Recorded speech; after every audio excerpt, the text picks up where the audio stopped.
Nerd talk only. All right, let's get some audio checks. What's up, everybody? How are we doing? I think we got. Yeah, it looks like everything's formatted pretty well. Yeah, doing good. We got Travis in the middle because he is the link between. He is what holds this podcast together. Yeah, he holds it together. He's the glue. He's the glue. This podcast apart. Yes, sir. I don't know what you guys are talking about. I mean, you try and tear it apart, but tonight you're holding it together. Wow. Because at this point, I'm just going to sit on the sidelines and listen. I get to listen tonight. Not so Story bad. time. So before we get into the show here, let's do audio checks. Paul here, also known as DrDjFunk. You guys will meet him in person in August. He is initiating my wedding. Let's go. Marry me, this guy. Let's go. No better man than Paul. So Paul, do your audio check. Give us a little break us up and do the remix of how you're going to marry me. What are you going to open with? What am I going to open with to marry you? Dictionary defines love as. It's always those like really corny ones. It's like, do you take me to love and hate even when I take the remote from you? And like, oh my god, those ones are so corny. Actually, Dee and I were talking the other day. We were talking about writing the most generic vows ever, just to punk everybody at our wedding. Like just try to like ham it up and do the most, just pack it full of cliches and just whoever thought that this would be the day that we marry each other. I remember when I first saw you. Best friend, yeah, just all that stuff. It's actually pretty good. Well, I would like to quote, what is it, 1st or 2nd Corinthians or something, whatever. That's the common one I always hear. Oh yeah. Lord. Yeah. I've been to and then, just enough to know that that's a thing. Brandon here is going to be one of my groomsmen. Nice.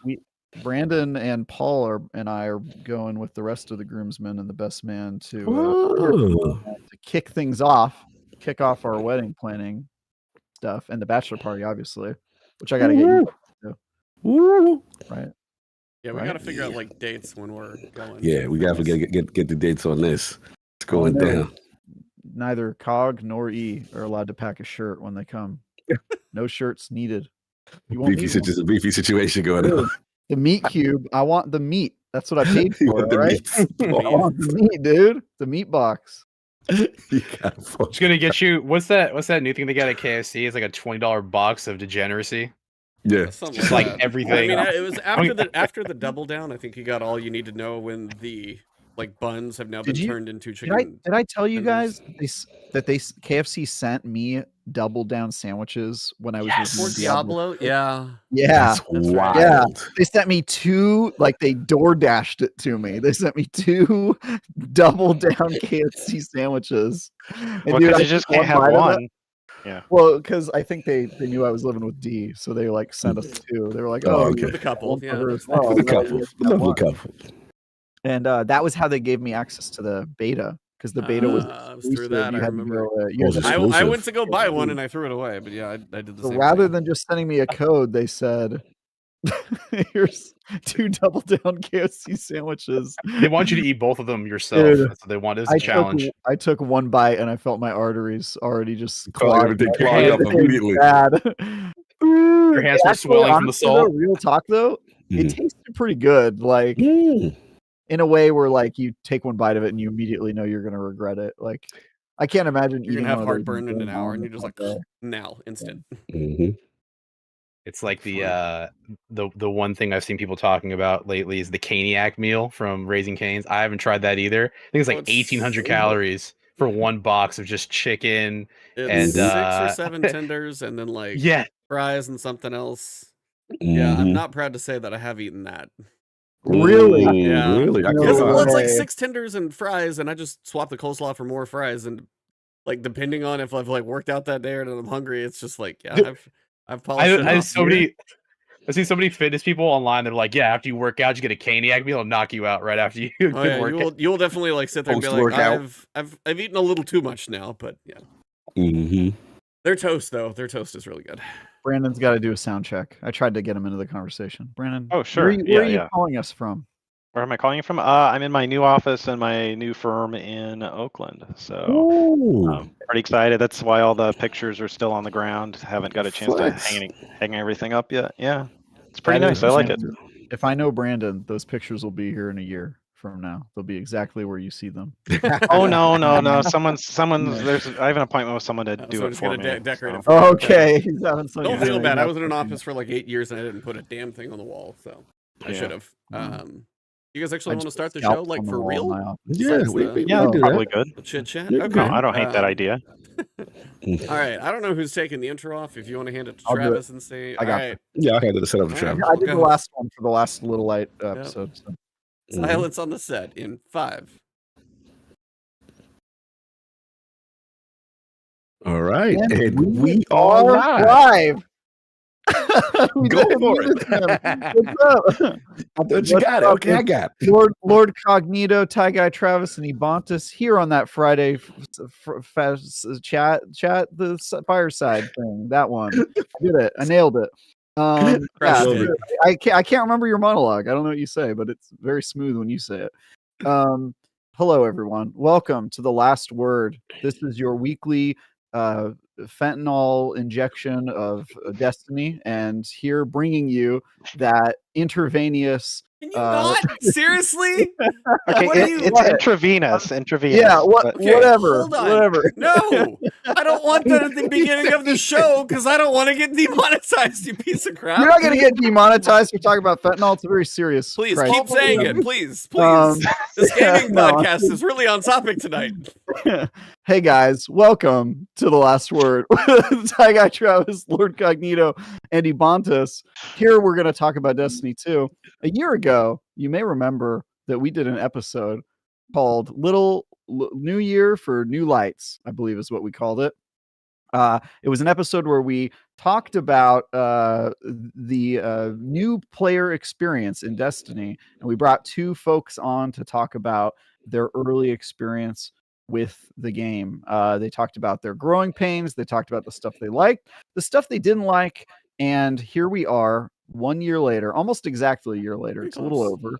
over, very close to a year later, and we're going to do a check-in with our new lights, our not so new lights, I guess now, to kind of see where they ended up, how deep they went with it and all that stuff. And I think the interesting part of tonight is last year when we did this, we introduced these 2 as both almost entirely new to Destiny, and they very clearly had different approaches to the game. One was looking for a really casual game to play with the buds, and the other one was looking to get in there and spreadsheet the heck out of it and power game. And those 2 paths led on very different journeys. One, I believe, fell off very quickly, and the other one went deep down the rabbit hole until eventually burning themselves out, which I call the 2 final destinations of Destiny, really, if you think about it.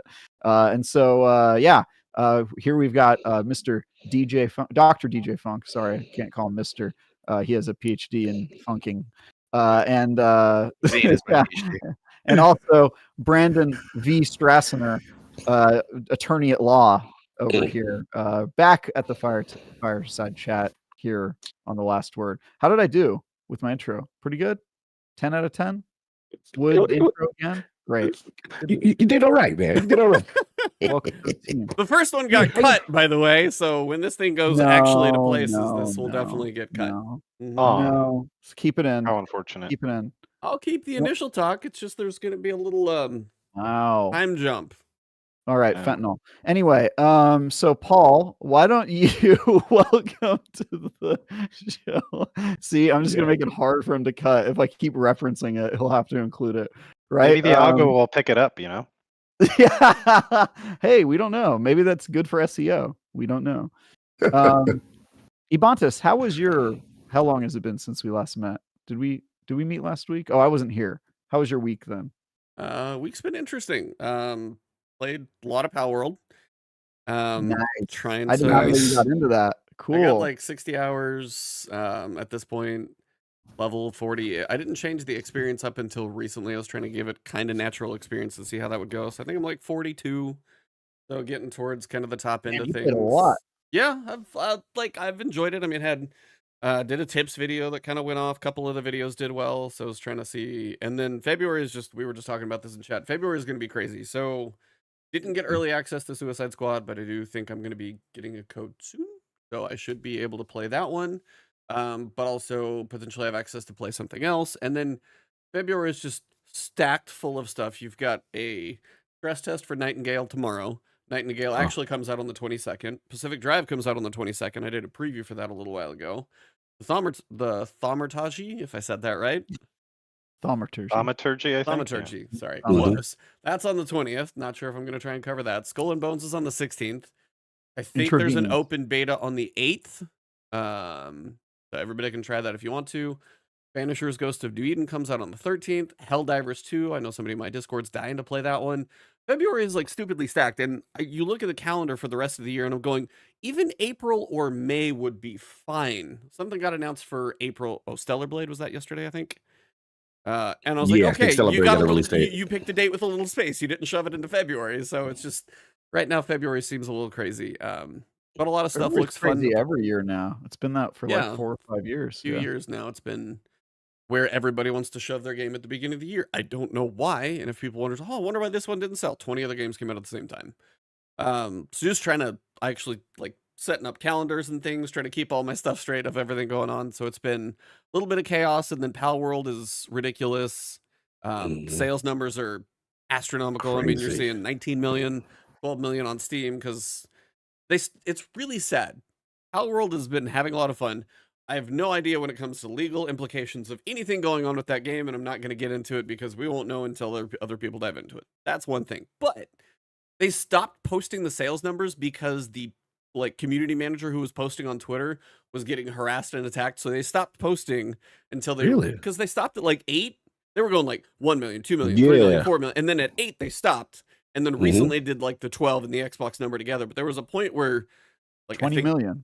Yeah, is I think where they're at. Yeah. Probably now. Wow. Last time, like 5 minutes ago, it was 19 million. So I mean, Are you serious? 20 million. Yeah, No, it's like it's to the point where I just got to refresh. Like No, I can't keep up with earlier with the today, I saw updated data. 12 million on 7 Steam, million on 7 million Xbox. Xbox. Which is crazy. Wow. Yeah. So it's Wow. I mean, Travis had probably Sassy actually had a really good quote. There was some article last week saying, "Oh, here's this thing you're getting baited into." It's like, no, it's just a game for $27 or $30, depending on when you find it. I think it had like a deal early on, and it's like, yeah, or Game Pass, and it's like, and there's no microtransactions, and it's just fun, and people are enjoying a survival game combined with a genre that people didn't expect, and it's just there's a lot more depth than you expect to it, and I just had fun, and I've just been kind of goofing around and having fun, and so does 20 other million people apparently. So it's extremely popular. It's great in multiplayer. It's so addictive, really hard to put down in multiplayer. So it's like that's been fun, and then I think now February is going to switch me over to half of the other stuff I just talked about. So I did play a little Destiny on Tuesday. Didn't last long, but we'll talk about that a little later if you want to. Cog, what have you been up to? Yeah, man, it's been a crazy sorry, one weekend. more thing. I'm wearing a Go hat. Niners, baby. Go Niners. Bang, Go bang. Niners, baby. Bang, Faithful in the Bang, building. bang, Niner gang. Brandon, fix your face. Fix your face. Act like you with us. He's No, part of the it's, Las Vegas Raiders. Cognito Bay Travis. Area. That's my brother. He's still Bay Area. Cognito Travis and I have this little like group DM, and I will tell you, it was a rough go during the first The half. emotions in that DM That at was the rough. beginning, we were like, That was rough. My wife gave me a hard time. spooky. My wife was like, "You're like Eeyore at the start of the game. Like, what is wrong with you?" She gave me, and then I told her going into halftime is like, if they come out and score one more time, I feel like that might be too much. And blow, yeah. thank goodness, that didn't happen. It's just absolute chaos. So yeah, it's Absolute that was a lot magic. of emotions. And then now we have a rematch 4 years later, which all I can say is I hope it's our time. Anyway, I hope it's our time too. Yeah, no, bro. First of all, love that DM with all three of us, and to see us go from the complete edge of acceptance of what could happen. I think to Travis then was the like almost falling off the cliff at one point. He was the closest to jumping. To see the magic, but we all felt it. Like when Travis said, we all felt it. We just like, look, we just got to accept. Yep. This is what is going to happen, right? And then when you see that little, I was like, I believe a little flash of hope. There it is, or whatever word I said. And then it starts to turn around. It was like, that catch. It was Ayuk's catch, and it was crazy. Yeah. But other than that, gaming like crazy. Ton of Tekken. I fell into the deep rabbit hole of it. I saw you completed that every mode.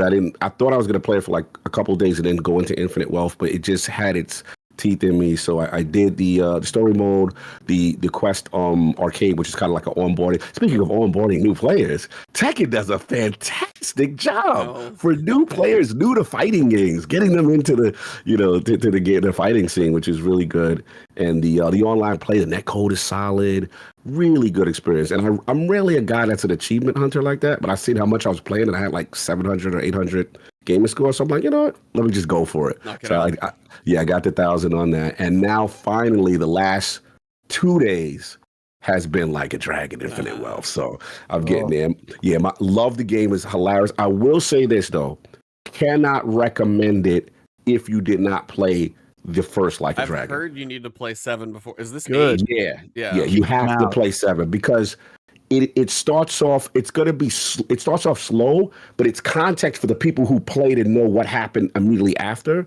But if you're new, you're gonna be like, this is a lot of what's going on here kind of thing. And it's goofy stuff. It's fun stuff. But now I'm in Hawaii and all the fun is happening, and I absolutely love it. And some big reveals. So yeah, I'm gonna get going on that and hopefully get that out.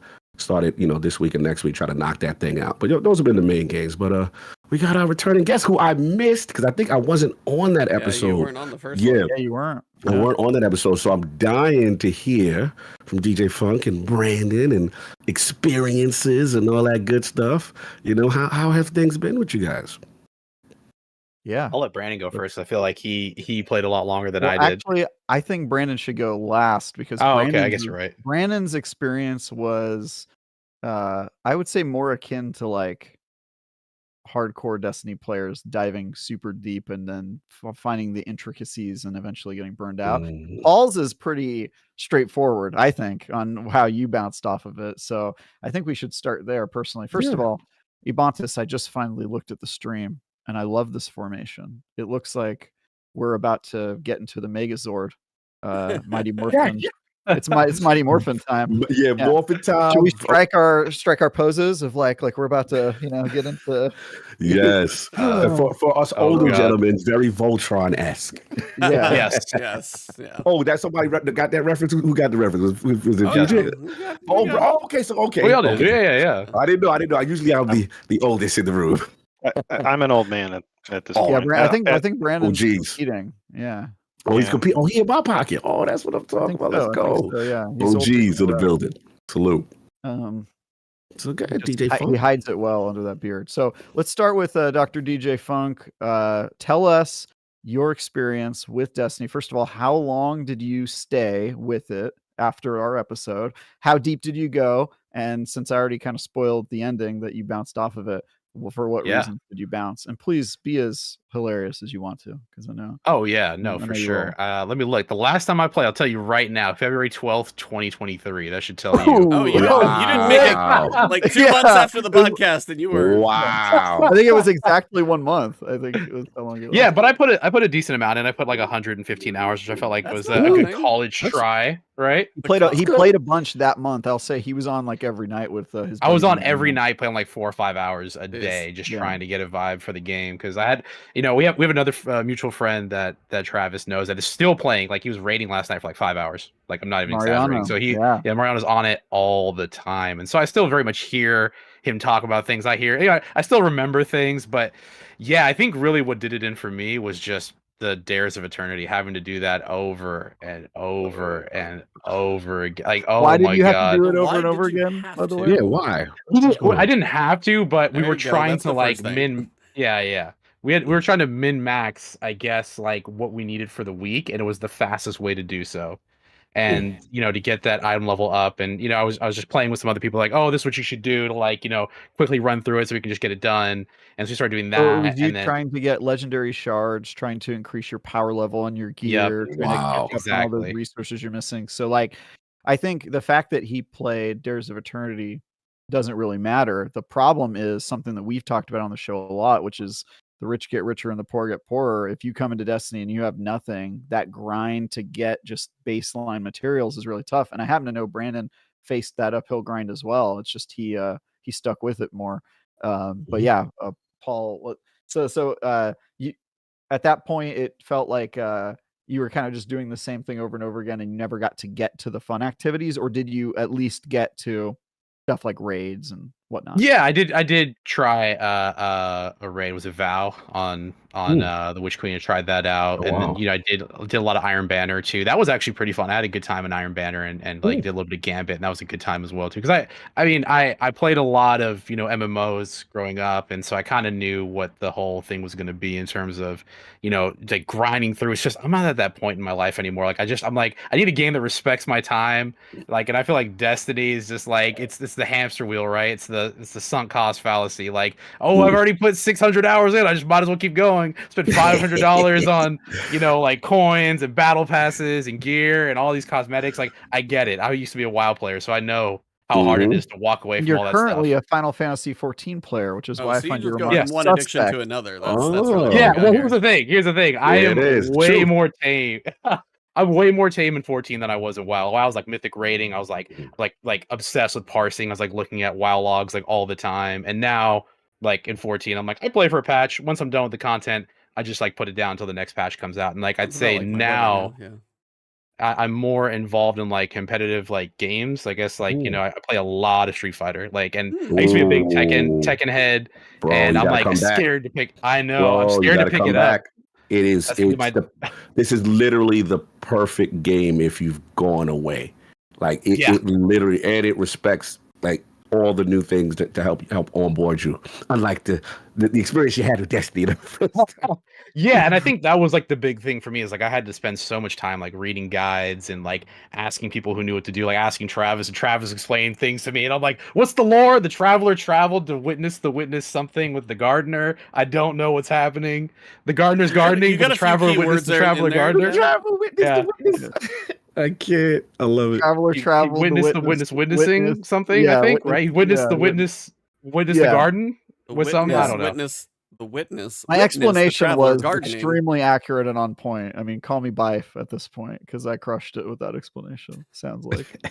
Yeah, but I was just like, I was like, this is too much for me. I was like, I'm like, this is the Charlie with the pin board, like trying to make sense of this story. And I'm like, all right, I was like, forget the story. I'll just play the game. I don't need like a great story to play a fun game. And like I said, I think the PvP aspects were great.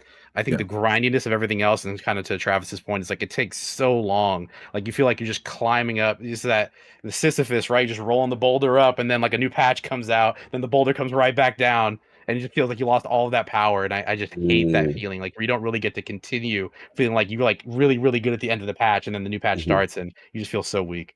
Now let me ask you this, because again I missed that episode in reference to like classes, abilities, gunplay, things of that nature. What were the positive things that you do remember when you were playing? What kept you in it for as long? Because you did still put a lot of hours. So I'm just curious what kept you in. The gunplay was really fun. I enjoyed it a lot. It's very tight, very clean, in comparison to something like Borderlands, right? Where Borderlands has some things that I think does better than Destiny. I think the biggest weakness is its gunplay. Like the gunplay is nowhere near as tight or clean as like the gunplay in Destiny 2 is. Build is really cool. The builds were fun. I played Hunter, and that was a really good time. Nice. Kind of swapping between like Void and Solar, right? And just constantly going back and forth between those two. Especially like, using revolvers. Oh my God, so satisfying to get headshots with those things. Like it was just great. Bang.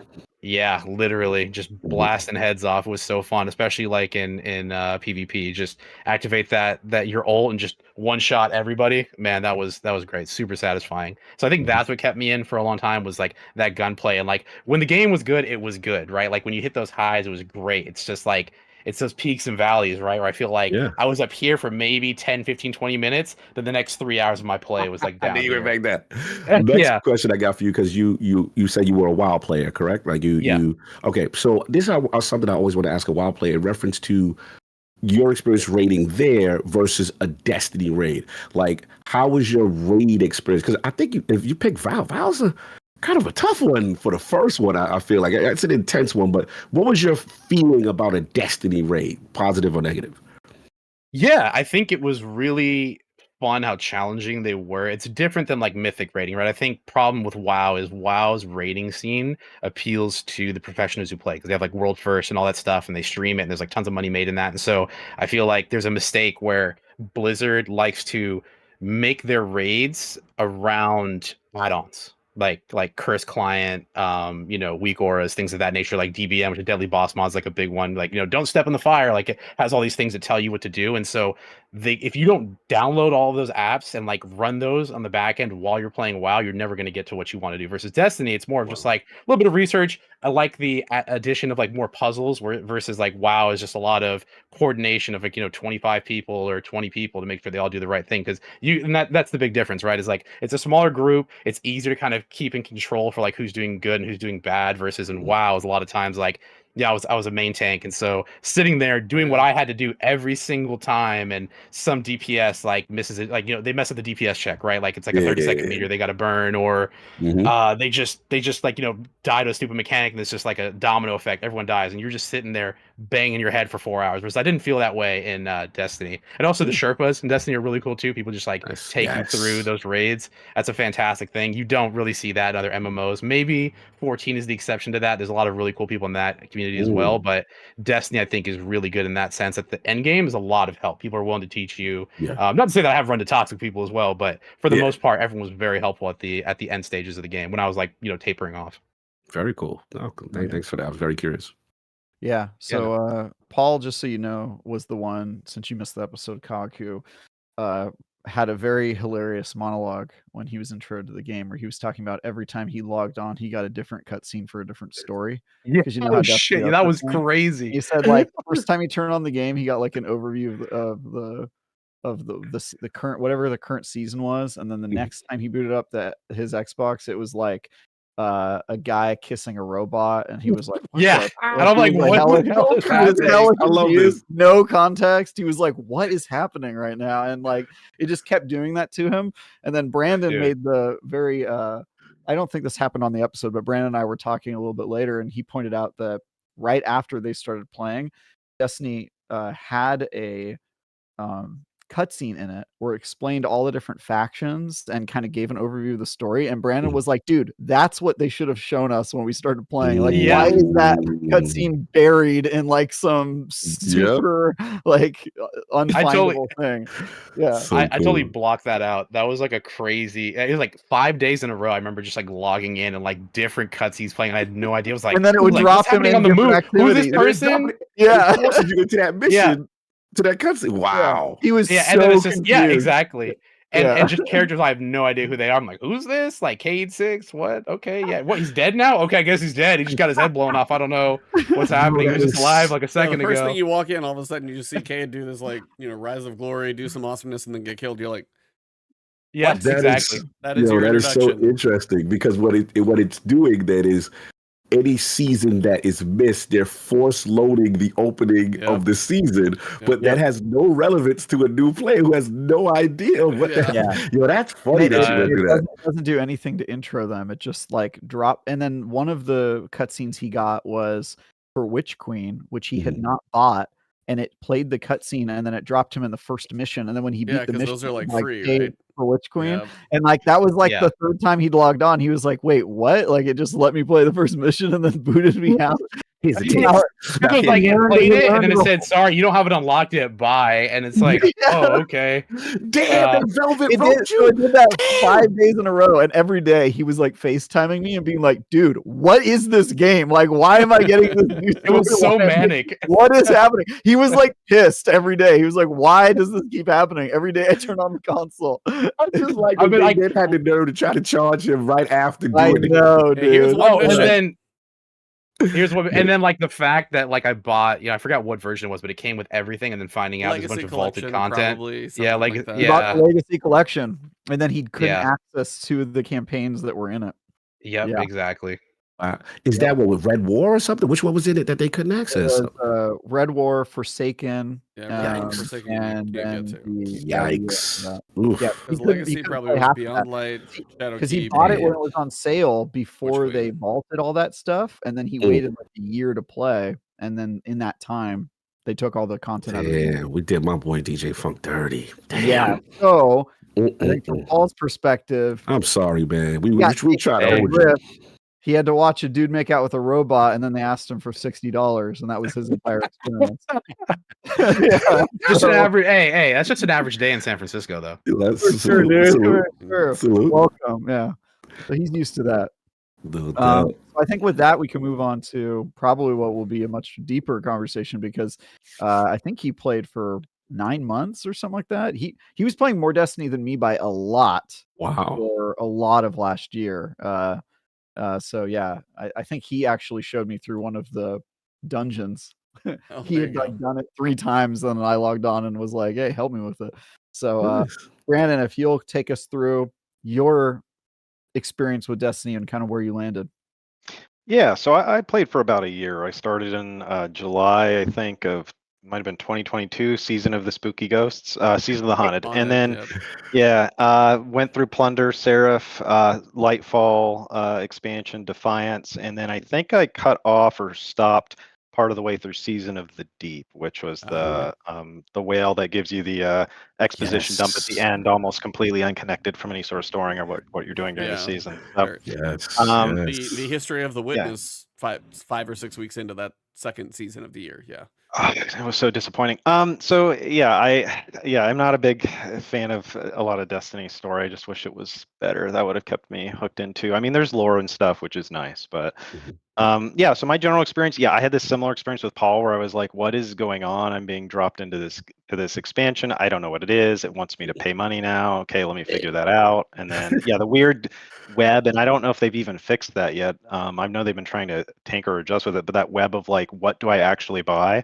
Dungeon, the hill I will die on is dungeon keys should not be $20. That's insane. Agreed. They should be like 10 maybe, so that's just completely out of whack. So but yeah, my experience when I play a game, I tend to dive into it super hardcore. That's the only thing I do. I honestly don't have a lot of time aside from work, and otherwise I'm compromising sleep to play, and I do that sometimes. But it's just I got to pick one game and stick with it, and I like to dive deep and get into the guts, and and learn and master everything. That's interesting to me. So one of the things that did impress me about the game, and something I miss still today, is when I get into a game with a first-person perspective. If there's not like every time I can't slide, I'm just super sad. Like I reflexively am trying to run and then like slide like in Destiny, and then into the double jump. It's just it just feels good. So that's something I miss and will probably miss forever. But as far as everything else, I mean, I remember we had that conversation is New Lights, and there was a lot of discussion of things that were missing from the game, and the game actually delivered shortly thereafter on fixing a lot of that. There was the mod system that was complete garbage. Yes. Of course, I was talking with LordCognito about this before we started. You had to wait like it was 3 months in a 3-month window. Ada might have offered that mod once, and if you didn't pick it up, you couldn't do an entire build. Yep.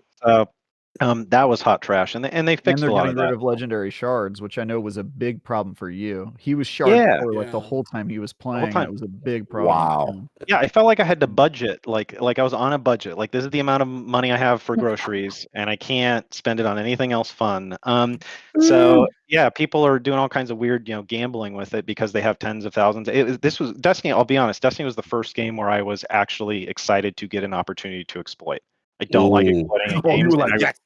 Yeah, so there was one thing I can't remember which dungeon it was. I think it was the Season of the Haunted dungeon with Caiatl, and there was a boss that you could lure to jump off the cliff. Jump off the thing, you was there. Yeah. Oh, I know exactly. That's how everybody got their artifice armor that week. I remember. So, and by the way, they shut it down in like 18 hours. But I for whatever reason, fortunately, the 18 hours aligned with a section at which I was able to do it for a few hours, and I got up to like a couple thousand shards, and I felt like super rich for once. But yeah, and then and then I got on the next day and it was already shut down. And I was like, damn it, I should have. I don't know. I should have stayed on longer. Should have called in sick. I don't know, but yeah, that was a difficulty. I had a lot of conversations with someone who dragged me to the game in the first place, and they were very into this concept of like being rewarded for, I guess, like people who grind or spend a lot of time should be rewarded. And I get the idea of having your time be valuable or not wasted, but for me that doesn't excite me about a game, and especially with my time as limited as it is. I don't mind. What I really like is a skill progression or a skill gap. If there's a separation in terms of loot or options or things you get based on demonstrating or escalating in skill and accomplishing something, I don't mind investing the time to get mastery, right? But spending the time just to get the random rolls on like the rows from comp every week, and that's actually one of the things I think that forced me. It didn't fully force me, but maybe Hunters not being that great in PvP and Titans being super dominant was another thing. But I did. Yeah, yeah. No, I loved playing a Titan as well. I mean, I played them right before they nerfed the shoulder charge, and even then it was a minor nerf. But like being able to just shoulder charge spam across the map, like beautiful. So at least it was fun for me. Yeah. I tell about that all the time, but you know. Yeah, but it was. I mean, I have a mouse wheel, so like I can, I was able to do the PC thing. But yeah, it was. I would play all three, and it was nice in terms of learning the classes a little bit. But I would play all three just to get my Rose roll because I wanted that hand cannon roll that would come out, and I don't think I ever quite got the one I wanted. But I think I got like a slide shot explosive payload. That was pretty nice, but it didn't have as much range as I wanted. But it was good. So I mean, I enjoyed the rating. I really enjoyed. I think the rating is really well done. Which one did you do? Which raid did you do? Also Val? You did all of them. Wow. When I say he went deep, he went deep. He did every All right, raid. hold on. So we got to slow down now. He also got, I think he got the Grandmaster. Nightfalls for multiple seasons. Okay. Let me back you up. So the I got this. Sorry to interrupt you. I gotta know this one. So you did Vow. You did Last Wish. Yes, I didn't do Last Wish very much. To me, it wasn't that interesting, but I did it enough to clear it fully. Yeah. Out of all the raids you did, which one did you enjoy the most, if any? I think I probably would have to say Vow. I really enjoyed Vow. Oh, yeah. Newbies loving Vow. I'm blown away that both of you kind of enjoy Vow. I felt like, from my perspective as a veteran, I felt like maybe Vow would be like really intense. With the symbols and like, especially what's the part where you have to when you go with, it's like the frenetic switching sides and then you keep moving. Relay race? I would say like Last Wish is way more complicated in terms of the stuff you have to do. I think that one's way crazier. Interesting. So continue. I'm sorry to interrupt you with the no Vow worries. thing. I'm curious about this Vow situation. Vow aesthetically also set itself apart. That was always one of the things is it was our first time really spending a lot. I mean, we got the walk into the pyramid ship at the end of the Shadowkeep campaign. We're like, this is kind of cool. But we went through an entire pyramid ship. They had the kind of environmental lore, the giant kind of serpent throughout. Like a lot of that did it. And then you top it off with a boss that we hadn't really seen kind of before. It was with mechanics that actually moved, which is what always still one of my favorite bosses in Destiny was Rolk. But it's like, that's still part of sorry, that was my thoughts. Anyway. I got you. Yeah, continue with your standouts. Your standouts of Vow. Also, favorite emote is kicking the Guardian as that is the best emote in the game. The best emote in the game. As soon as I don't think I had to spend real money on that. I usually tried not to spend real money, but if I would have spent any real money on anything in the Destiny store, it would have been that. If they would have not offered it for Bright Dust or whatever. So, I also enjoyed Deepstone Crypt. Deepstone Crypt is fun, and I think that's a lot more beginner friendly, and it's just more interesting than like a Vault of Glass, right? So. But yeah, I did every raid. I did a first 24-hour clear of Root of Nightmares. Not that it was hard. So I appreciate the Vault of Glass slander. That was great. Yeah, you gave him one. You gave him an alley-oop. That was an inside joke. That's an inside joke. With our raid rankings. Continue. Vault of Glass is. I mean, it's not terrible, but it's Vault of Glass was cool when it came out. But I agree. Like if it's not your first raid, it's not going to be your favorite because it is pretty fair. Yeah, it's a good first raid, right? Like that's what I think it is. I've heard horror stories of people taking new lights who are under light level or under power into Vault. What were we just talking about? Vow of the Disciple. Vow of the Disciple. No, Vow of the Disciple. Vow of the Disciple. And I'm like, why are you doing this to yourself and to the entire rest of the raid group? That's just awful. Like, take them through VOG, take them through DSC. We're like, there's objectives, right, to do, and not so much doing enough damage or whatnot. So, but yeah, so I did all of the raids. I got Conquer multiple times or gilded it repeatedly. I was dude, he went deep. Yeah. I think I was a rank 10 Guardian for like 2 or 3 seasons. He was taking me through Grandmaster Nightfalls a couple of the seasons he was playing. He was like, yo, let's do a farm together. And I was like, tell me what to do, boss. Yeah. So I really enjoyed the PvP. I don't think I got very good at it, but I went flawless a couple times. That's like twice, I think. So I did that, and then that was starting toward the end, and I'm like, okay, I kind of did the thing. I don't think I have the time in my life right now to grind out. Like getting my KDA better, right? I was starting to get better. I was seeing improvements, but I was like, okay, it's going up by like, 0.1 every month or every other month. Eventually get to a place where I feel good or proud of it. But aside from that, it was just a massive time sink. And I was also looking at it. I will say Lightfall was pretty disappointing, and so that was a large blow. Yeah. I never do this, but I went ahead. I think my friends at the time were doing it. I just went, okay, I'll do a pre-order. It's not that big. If I light the money on fire, I light the money on fire. I'm probably going to do that. So because I was questioning at the time of Lightfall if I should pre-order everything, including all the seasons. I wasn't sure I was going to stick around. I went ahead and did it anyway, and predictably, I didn't stick around. But I felt like kind of in one sense I got everything I wanted to get out of the game and the enjoyment I could get out of the game. And I think the main reason I would have stuck around is PvP. But again, I was kind of at that point where I had plateaued in my improvement process, hit the milestones I wanted to hit, and thought, do I really want to invest this time repeatedly on grinding away PvP? No, is the answer there. And then, although again, I enjoyed it a lot. And then the other, I think, thing that was the issue was just the story kept, and just the player tied to the story, right? So we had a season of plunder, right? The pirate season where yes. You spend all this time gathering these relics, and then off screen, a random NPC says, "Oh, I'll take these, thank you, don't worry about it." By the way, the guy who had issues with this in the past and became a murdering psychopath or whatever because he had one piece of this, right? And he's like, yeah, let me have all of it, it's fine. And you're like, okay.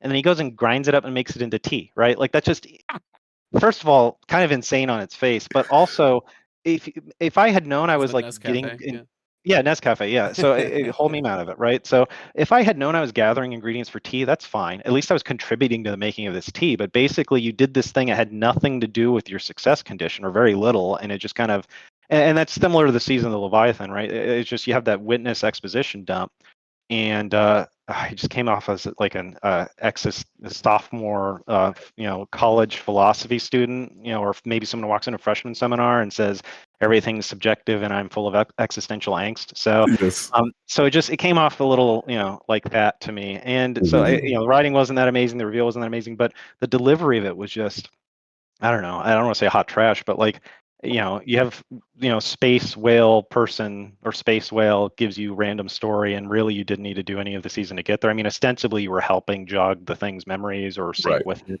but it was such a weak tie between what you were doing. I don't mind doing fetch errands, but like, can you at least make them tie a little closer to the cool reveal? Like, you feel like you contributed to that, not you did the thing and then other people did the cool thing because you did a tiny little part. I just didn't really sit well. But I also just I didn't see the writing improving. I figured I can watch the cinematics on YouTube when they came out. And then also the other thing is this was I'll tie back real quick to the conversation I was having with a friend who was playing this and very insistent on the, like, you gotta reward people for grinding and blah blah blah blah blah, and that's such a good thing. And I'm like, dude, play any other game. Like, this game does not respect your time.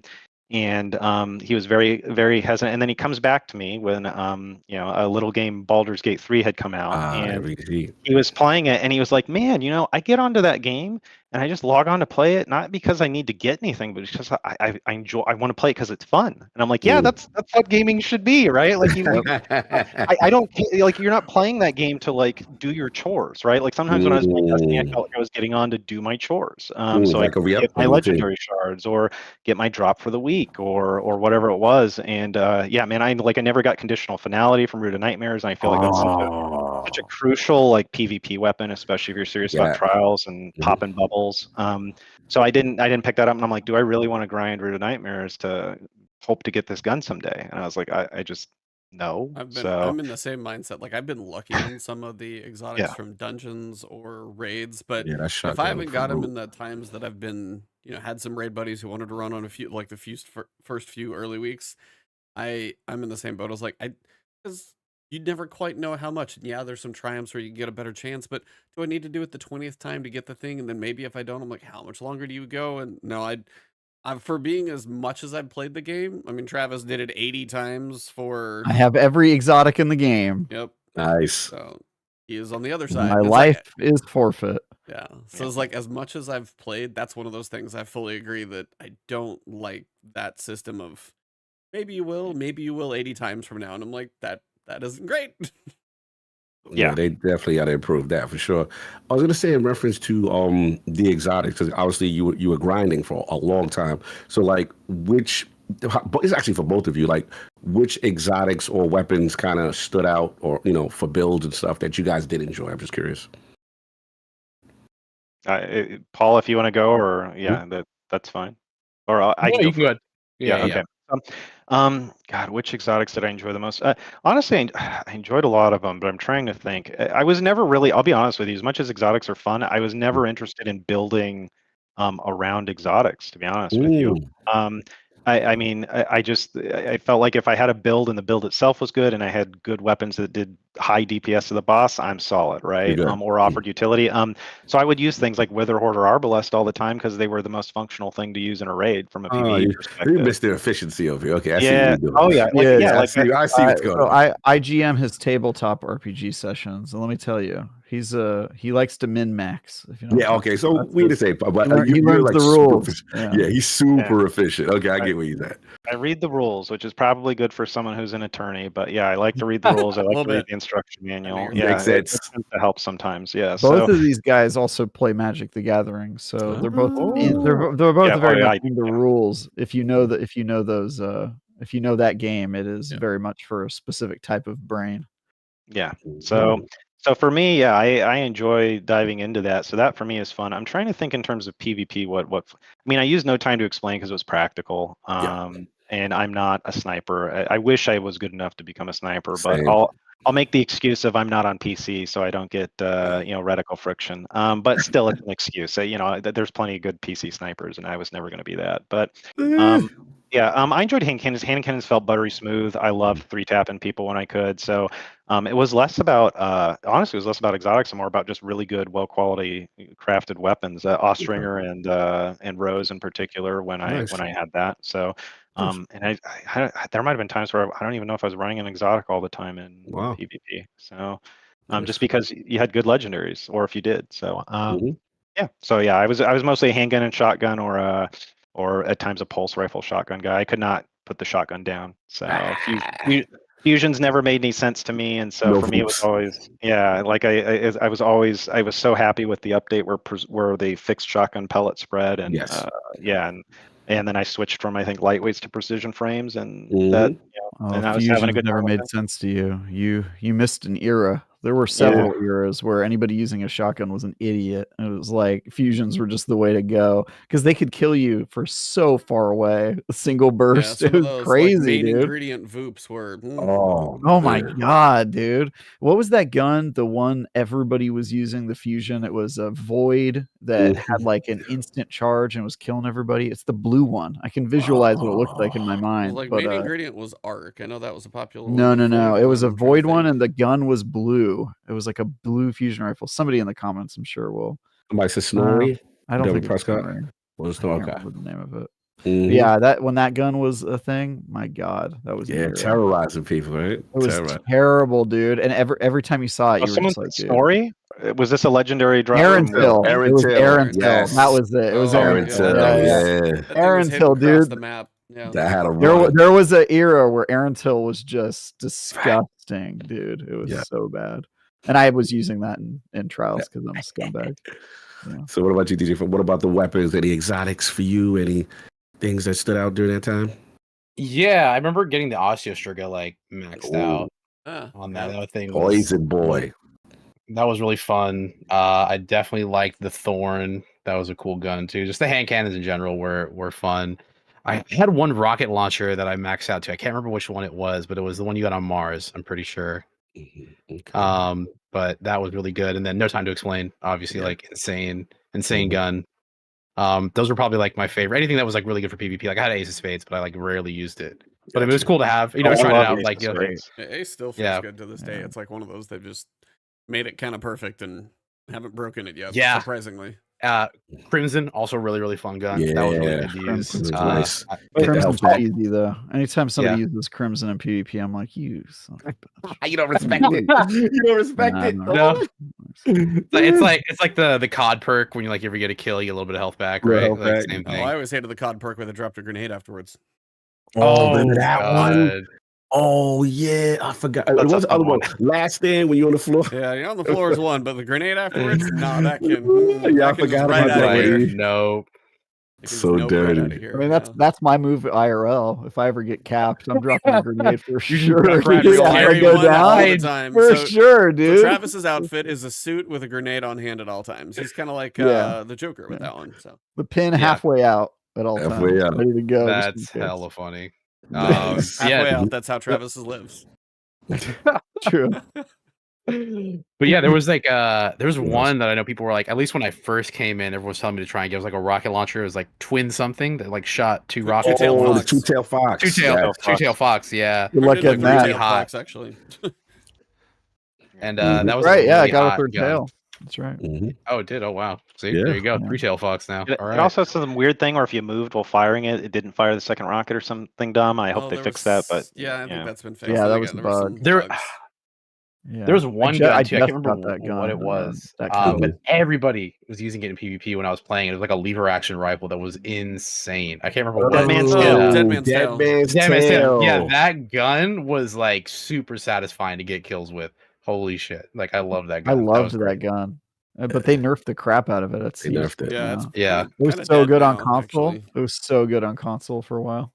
Yeah, Mhm. tough. That was probably like those are like my favorite exotics for sure. Oh, cool. I was very curious. Those are good choices for both of you. That was So I dope. kind of want to ask you both. This is always something I kind of harp on. How does the armor system feel in the game to you? Trying to figure out how to ask the question. Without leading the witness, you mean? Yeah, I was trying to leave it open. How does the armor system feel?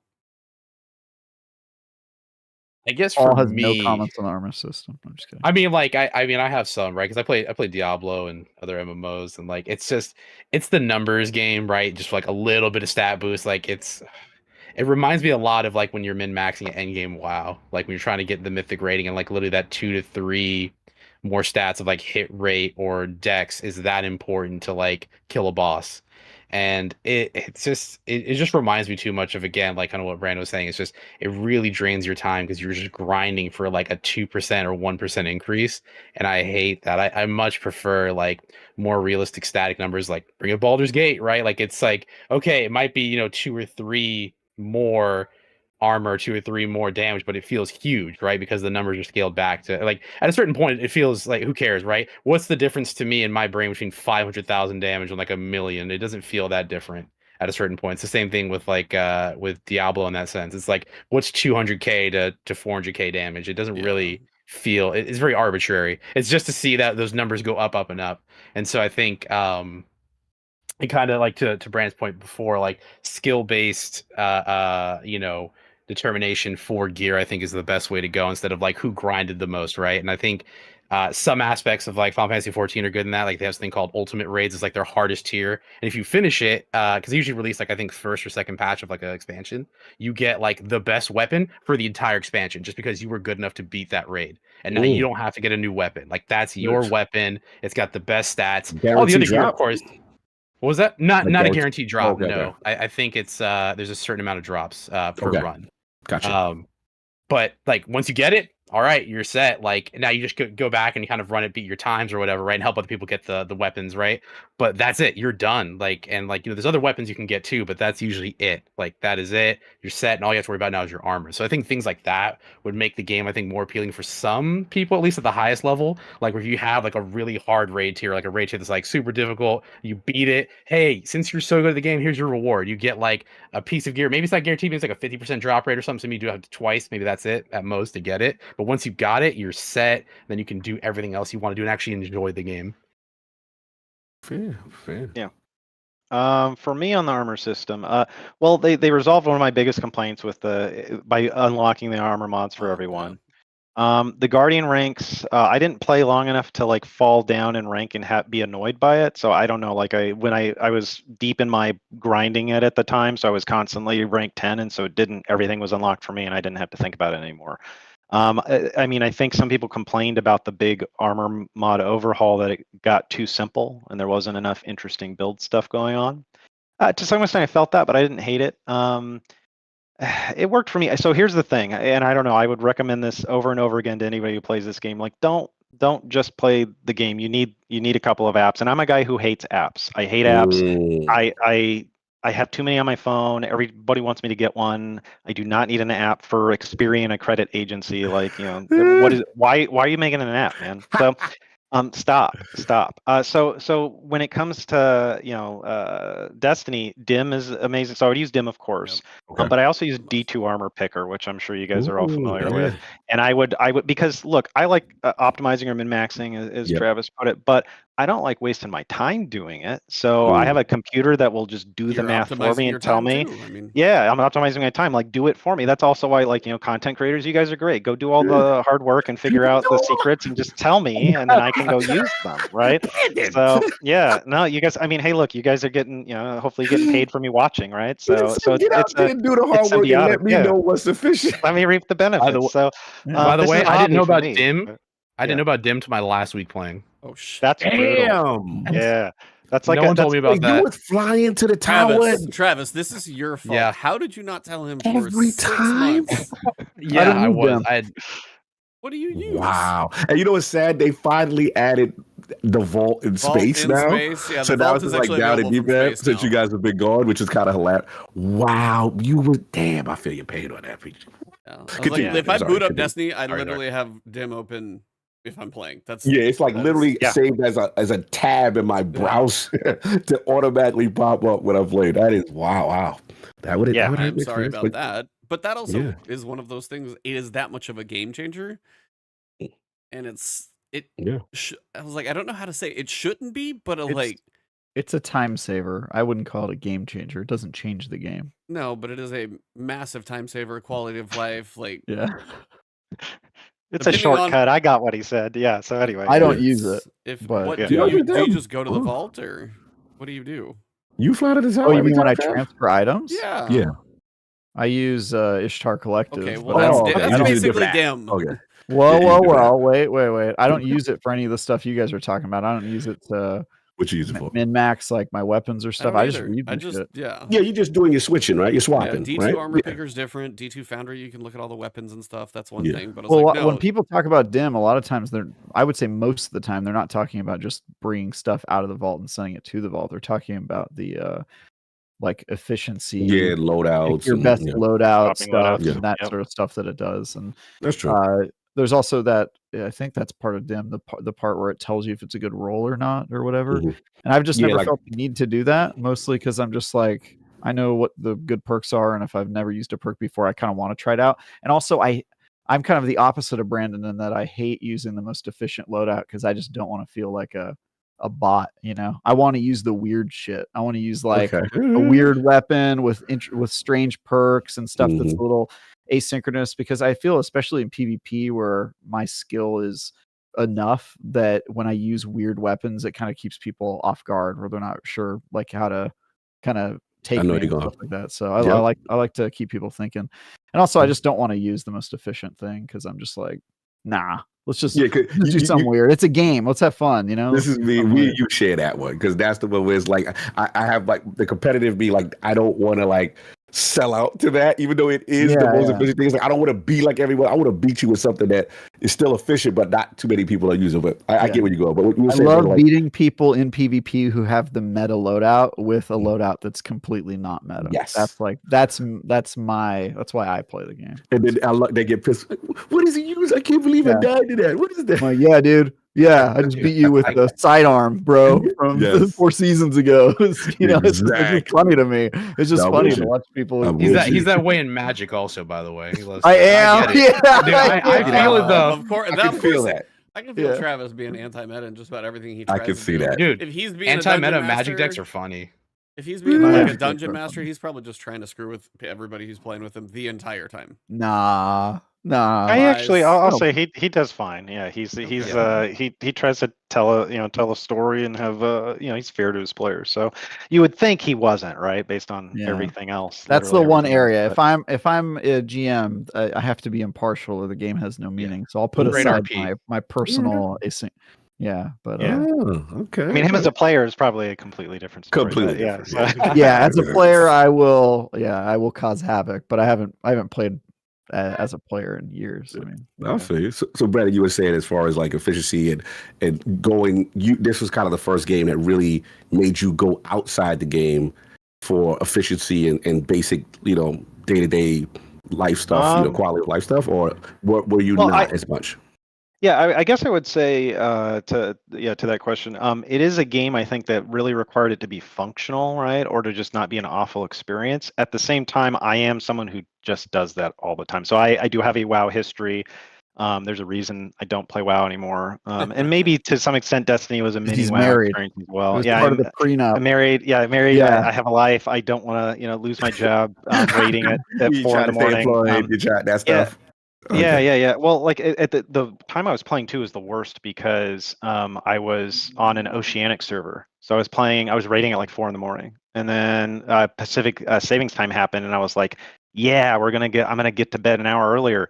Nope, it was an hour later now. So I was like, I can't do this anymore. I'm done. But yeah, it was so that was one where I grabbed all the add-ons or the things because all the vanilla stuff's not good enough, right? And then you're sitting there reading like the Elitist Jerks forum or whatever that website was, and going in on that. What's the Elitist Jerks forum? I think there was an Elitist Jerks site. Someone can let me know on that for a while. But and they would rigorously moderate. Like if you were not telling anybody anything interesting or you were asking what they perceived as a dumb question, it was gone, and if you did it too many times you were banned, right? It was that kind of like level of we need to only look at the best top-notch PvE DPS raise within margins information here, right? So I love the snobbishness. I love this. Yeah. So I mean I didn't care for the snobbishness, but I was able to fit in and not get banned and get the info, right? So that for me that was weasel into this club. I was able to not get called out as being this is hilarious. Continue. But yeah, I do that all the time. He's just lucky to be in. He's just happy to be in the room with. Happy to be in the room. I love how he's able to fraternize with these people. Keep my head down. Sponge the information. I do some of the things. I mean, Elden Ring has a whole bunch of. That one's a little bit less easy to find, but like there are people out there who are just spreadsheet testing, getting like true lengths of attacks, and there's a bunch of. It's something that I get irritated a little bit by. The game's having a lack of transparency mechanics upsets me. Yes, good point. I think Destiny's Destiny has a lot of that. It got better at some of it, but it's still pretty bad at a lot of it. And Elden Ring games are great at that. Yeah. Oh, fighting games. Okay. Yeah, I'm sure. So, or great at having transparency, or having transparency. Yeah. Okay. Yeah. So, So that's good. But like, with Elden Ring, there's a whole stance damage. That's a whole mechanic. But where do you see that? There's no bar for that anywhere, right? Like, and people had to go like test, on an empirical basis to get the numbers to put on. So some super nerds did that, and I'm a nerd myself, but I'm not that nerdy. So I go and sponge off that information. It enhances my enjoyment of the game because it's frustrating, I think, to have expectations about a play experience and then they don't match at all. And you're like, why am I not succeeding? Why is this not connecting? And then you find out there's some secret mechanic you didn't even know existed. Yeah. Right? So, well said. So that's also my paranoia about that, I guess, or dissatisfaction with that causes me to dive in perhaps deeper than I should. But I have rarely done testing myself on things. Oh God, there was that was it Nightmare of the Evil Dead? The game with Ash the Chainsaw guy that Evil Dead the game. I did very early on because nobody else was doing it. I was like, fine, I'll go test this myself. And then I was the super nerd for a second, reported numbers on things. Nice. So content creation potential. No, Brandon and Paul, they help me on reviews sometimes when they've got time. Nice. That's dope. I have a backlog of friends who are unpaid laborers will help me out with some of these reviews. But hey, I give them codes, Yeah, that's true. You got them with them contracts. I respect it. Get the free plays, Respect it. Yeah, Brandon's my go-to for like asynchronous multiplayer games and anything with number crunching. Like he helped me out on the Outriders review. I think we did that. Yeah, that was fun. I actually enjoyed that. Dead by Daylight I have a background in Dead by Daylight, so that's probably why I fit decently for asynchronous or asymmetric multiplayer games. So yeah. No, it's great points because and E would attest to this. Another huge problem with Destiny. I think the last time we had it, I'm gonna say one of those season of opulences where there was an enemy that people were actually in a controlled room that you could always go to, that people could actually damage test and do numbers and get stats and stuff. And now what are they going to Carl in this like random they're going to a lost sector where there's like a guy beefy enough that you don't take him out in like one rocket kind of thing. But previously, you could do damage testing in what was that called? The Menagerie? Yeah, it was. I believe it was. It was a module as part of the menagerie. Like it had its own module that you would fly to. Tribute Hall. That was where Tribute Bad Hall, Juju was out. The Tribute Hall. Yeah, yes. It was where the Bad Juju mission was. And yeah, they took that. Yeah. They should put the farm. What is the farm doing? Put a little DPS test. Good point. Yeah, just put give us a test dummy there. Yeah. Test dummy. I'll take that over a soccer field. A second one. I know, right? Just a big soccer field. Put a couple big ones because you got like captains. You got to put a Vex there because you never hit their crit spot, and like a big ogre and a couple things just to. Yeah, because what happened is the new season comes out. There's the new exotic. You know, people want to know how efficient it is, how powerful it is, or new abilities, right? New subclass and comes out and strand. And you want to know what actually works, how does it affect enemies, and there's really no set way to get that information. It's usually either Carl or I typically see if it's like a full damage phase. A lot of people run to it's the Grasp of Avarice. Boss. Yeah, Grasp of Avarice dungeon boss. The first ogre boss. There, yeah, the big ogre. He's usually one that gets a lot of it. Yeah. No, good point. Like, those are two, but it's like a game where you see enough people doing that. Yeah, it would be nice to see. Agreed. Well, that's why we have the wonderful content creators who test this rigorously. Exactly. Oh yeah. Master Cross is faster than anybody. Sometimes, like, thanks. Good to know. Good perspective. He tells us how to beat legendary lost sectors with a blue loadout. Oh yeah, that's his specialty. The blues, no doubt. So, all right, I think I kind of got the idea of experiences. Both, I guess my curiosity now is like, what was that key breaking point when you're like, no, Destiny, no, that's it. I need to know from each of you, what was the break? I don't know. I have to think about it. Yeah, I'm trying to think like what that's what it's still more Destiny on, right?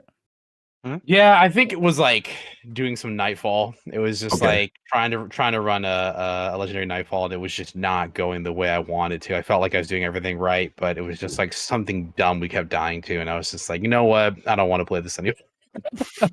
That's so like I had a random. Is it a result of someone's consistent failure on said team, or because sometimes those raids that do it is somebody not doing their job, and you like, I'm not running this all night. Y'all got me up. Exactly, and it's exactly what it was. It was like running it with two other people. One of those two people was not doing it right, and I was just like, bro, I can't. I was getting flashbacks, and I was just like, I can't do this.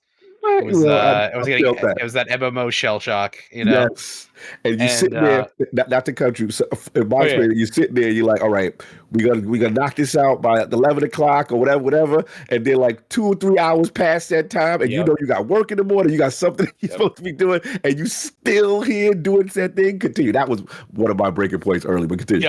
Yeah, no, 100%. Like I remember like getting the Arbalisk was like the best of the time for running that stuff, and I was like, all right, I got the gear, I got the weapon, I'm good to go. We're doing this, we're hitting it. Should take like no more than 20-30 minutes. I watched a guide. We're like, we're good.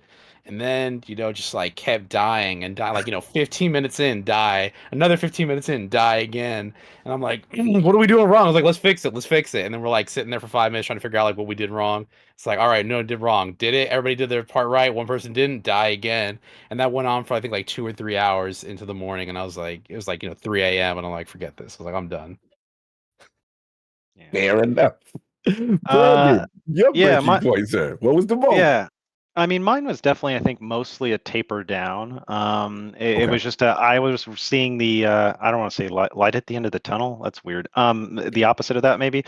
But it was just in the pit. Yeah, I hit rank 10 twice in a row or something like that. I'd done everything I wanted to do, again, aside from like grinding KDA up or something in PvP. So Crucible Report looks more impressive, and I can feel like I'm big and and good at the game. So, but yeah, aside from that, I mean, I had some friends. You mentioned the raid issues. Yeah. So we had some, I think, some a little bit. I played with your group. Yeah. Yeah. It's some raid, a little bit of a pseudo raid meltdown, and then the group kind of got a little bit small or smaller. Wait. I told you guys the story. I told you guys the story about somebody I was raiding with who would always remember I told you there was somebody we were raiding with who would always come up with crazy things that didn't actually happen, like somebody pushed her off of the cliff or whatever. And then I told you that later something happened in real life where she claimed that she got into a car accident or something like that, and then we all went, wait a second, is she doing the same thing she's doing the raid? Actually, I told this story on an episode of Last Word, which that was his raid group. Yeah. I think maybe the car accident was real, but it prompted the question because earlier we had seen things where like verifiably seen things where like we're watching and then the statement was like, oh, so and so did this, and I'm like, I was looking at that person, they were nowhere near you, like right. So like, but you don't. Yeah, but you don't, you kind of have to be careful. Like, Brad, I gotta back up the accountability check where they are saying things that are untrue, and you are now watching them in real time, and they are not doing said things as they claim. It was more like it was that thing where there's certain types of people where like even if you try to say it as nicely as possible, as soon as you give anybody a note, they're just like that type of person where they're like, I don't take notes, and they get super defensive. It was like one of those things where it was like where I'd be like, hey, I noticed you're doing this. That's actually going to cause a white mechanic if you do that. And they were like, I wasn't doing it. I was nowhere near that. And they would just like say that stuff. And I was just like, oh, dude, like it was really hard because I was like, I've done this raid like 30 times. I know what to do. You've never done it. I'm trying to explain it to you. But see what it is, Trav? The ego can't acquiesce to your knowledge. And I get it. In this case, I get it because frankly, women have it pretty hard in raids. They get blamed for a lot of shit that's not their fault, and people talk down to them. And I get that they have a hard time in it. And so I think Brandon and I were always trying to be like extra, like kid glove sensitivity. Be like, hey, let's try to pat it. But still, there's just some people that they lash out as soon as you even try to politely ask them. So there were a couple of raid meltdowns. Like our raid, I'm trying to think if we might have got through Vow of the Disciple, but we did King's Fall, and that was a little difficult. DSC was fine. That was the one where we got, I think, comfortable. But again, it's not a hard raid, right? So, so it was just one of those. And then they kept wanting to do harder raids, and I'm like, I've done raids with different groups, and it goes really smooth and it's really fast. Like we bang this out in an hour and a half, and I know if I do it with them, we'll get through it. We're just going to be 3 hours, right? And it's going to hurt. Definitely been there. And you do it, but then it's also like I don't want to do that repeatedly. Like here we get it, we got through it, guys. Please let me go farm it with other people now, right? Like so. But yeah, was that? It was less. I think I was one of the last one in my group showing up. Just I think a couple of people had some meltdown sniping moments. It happened once or twice or 3 times, and it was different people each time. And then they just kind of stopped playing for a bit, and I was like, okay, well I'm done, and I'm out. So and. I was like, I don't need to come back now. So I think that just kind of so part of it was too. I think if they had insisted on keeping going, I would probably. My wife forces me to be social, and that's one of the things I would do to be social with people. So I'm not because I'd be completely fine alone. He goes goblin mode pretty hard. Yeah. So I can just tunnel away my own little hovel and be happy, right? And. And I don't need other people. It's fine. My wife's great. I like her. She can stay. But everyone else, but that if that group had stayed together, maybe I'd still be playing. But I'm kind of glad it fell apart when it did because I had the opportunity to play amazing games since, right? Like Baldur's Gate 3 being a notable one. But so as soon as you get out of the pit of Destiny and play other games, you're like, man, I don't miss it that much. Unfortunately. That's not to say Destiny can't be great. We all know it can be great sometimes, but when you're forcing yourself to play it and you get a taste of something like Yakuza and you're just this is just like pure joy. This is what I miss. So Power World, you just get that shot of just pure fun. There's it's like all those. Good. I'm sorry. Oh yeah, sorry. I will say, I don't know if the light level's been increasing, or I know they put it on a pause for quite a bit of time when I was playing. I don't know if it's still there, but they increased it during major expansions only. So that was a godsend, right? Like it not going up literally at all, I think was helpful. And actually, and I'm not saying I'm going to be roped back because I probably won't, but if that group said, hey, let's do a raid or do a dungeon this one night, if it fit my schedule. And I knew I could hop back in, not have to do much work. I'm not grinding anything. Then I'd come in and have fun and then go be done once we clear it once and move on with my life. We're gonna have to gift that final shape to you. All right. Well, I mean, again, maybe I might just stick to the YouTube videos for it, but just to see the lore, the story, see if it plays out not terribly, but Yeah. So, but I'll probably be reviewing it, so you'll be hearing from me if that lore payoff was worth it or not. The final shape. There we was. go. I'll tell you if the witness witnessed and if the traveler traveled. and the gardener gardened and the widower winnowed. I Yeah. can't. Yeah. I can't. Yeah. Yeah, two hilarious. of each of those are the same. No, I get it. I get it as far as your productivity goes up in a non-Destiny playing world. You know what I'm saying? You realize how efficient you are with other games and more experiences. I get it. So again, the flip side I gotta ask is I kind of alluded to it, Brandon. You know what I'm saying? But what would pull you back? what would pull you? Like, I know it's a long shot, right? I know it was a times thing. I know you're out of it, right? But obviously, Final out of the Shape game. I don't do that anymore. I told you I don't do that. That's my past life. Oh, fine, I'll come back. Yeah. They keep what would Final Shape have to do, right? Yeah. To say to at least say, okay, you know what, Destiny, I'm interested based on it, or would it be like a series of things? Well, maybe I'm being too charitable in a nostalgia sense. So like Halo 3 is an experience, and to some extent Halo 2. Although I had some friends who had a very funny joke moment where they're like, "What if the game ended right now?" And it was the end of the game for Halo 2, right? Because it kind of ends on a cliffhanger. And then they were like, "What the hell is this?" But those games, I felt like they told great stories, and if there's a really great, compelling story, I'll play it just to experience the story. If there's new interesting content, like dungeons and raids, sure. If I get the impression that I can spend less time grinding for stuff, that's and I think they had been making improvements on that, so that's fine. And really, I think Legendary mostly shards are on their way out. This is the last Yeah. season with them. Yeah. So I mean, but here's the question, right? The ever-present question: is that actually going to improve the grind or make it worse? I don't know, right? So, but we'll see how that plays out. I I'm don't sure. see how it could make it worse, but yeah. I mean, Is there how else do I pay for or get things? I guess, and then Glimmer cap literally got increased this week. Yeah, I think it's up to 500k now, so it's like a lot. Yeah. So is it just a Glimmer grind now, right? And is the Glimmer grind better than the Legendary Shard grind was? And if it was, great.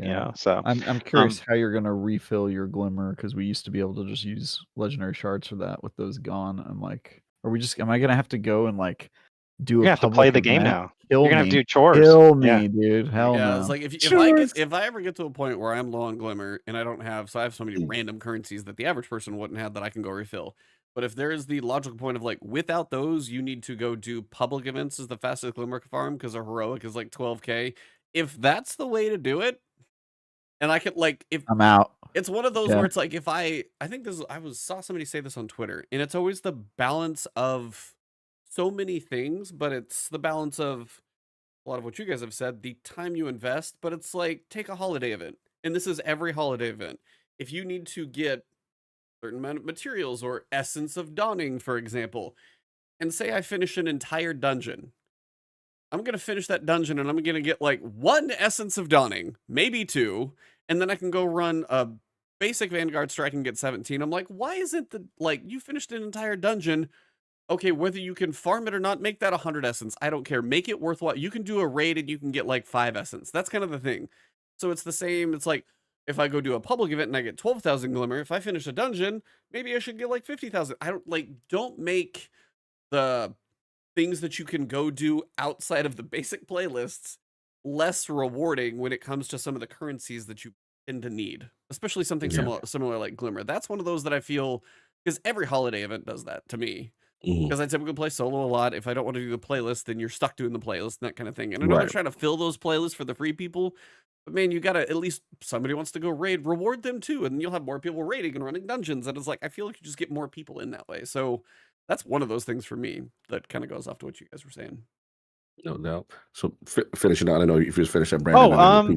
Yeah, I mean, I guess if my friends that's nothing Bungie can control, right? But if my friends want to play and it makes sense and it's not a huge time sink, that's great. Look, this is a difficult thing to do, is to calibrate a game where you can somehow appeal to people who are super hardcore and people who are a lot more casual and have a combination of depth and accessibility. It's not an envious task, and I'm not here to to say I have any insight into that. But yeah, I mean, again, adjustments and improvements. I think a compelling story would be, not to put any pressure on Final Shape. I'm sure everyone at Bungie is feeling it, but yeah, if there's a good story and or an interesting campaign, that could be enough to suck me back in. And then it's like, okay, well, what dungeons or raids have I missed? Right? Have you missed sense? Yeah. Yeah, and then let's go do those, because those are new to me and those might be interesting. Right. And then yeah, does the PvP seem better? Although I never really, I wouldn't say I hated the PvP. Is airborne effectiveness still in the game? Yeah. By the way, I started playing with airborne effectiveness, so I should be someone who didn't hate it. But I think as I played more and more, I started to get why people hated it and why it wasn't necessary, probably. So always hated it. Yeah. Because I think that was a big like casual versus content creators versus people, and also good example at least of I know some people complain that content creators always get what they want, but they were all screaming against that and it went ahead anyway. So yeah, that's true. You guys do not control absolutely everything. It is a stat. It is a stat, and I get why they want to. Anti-elitist, Brandon.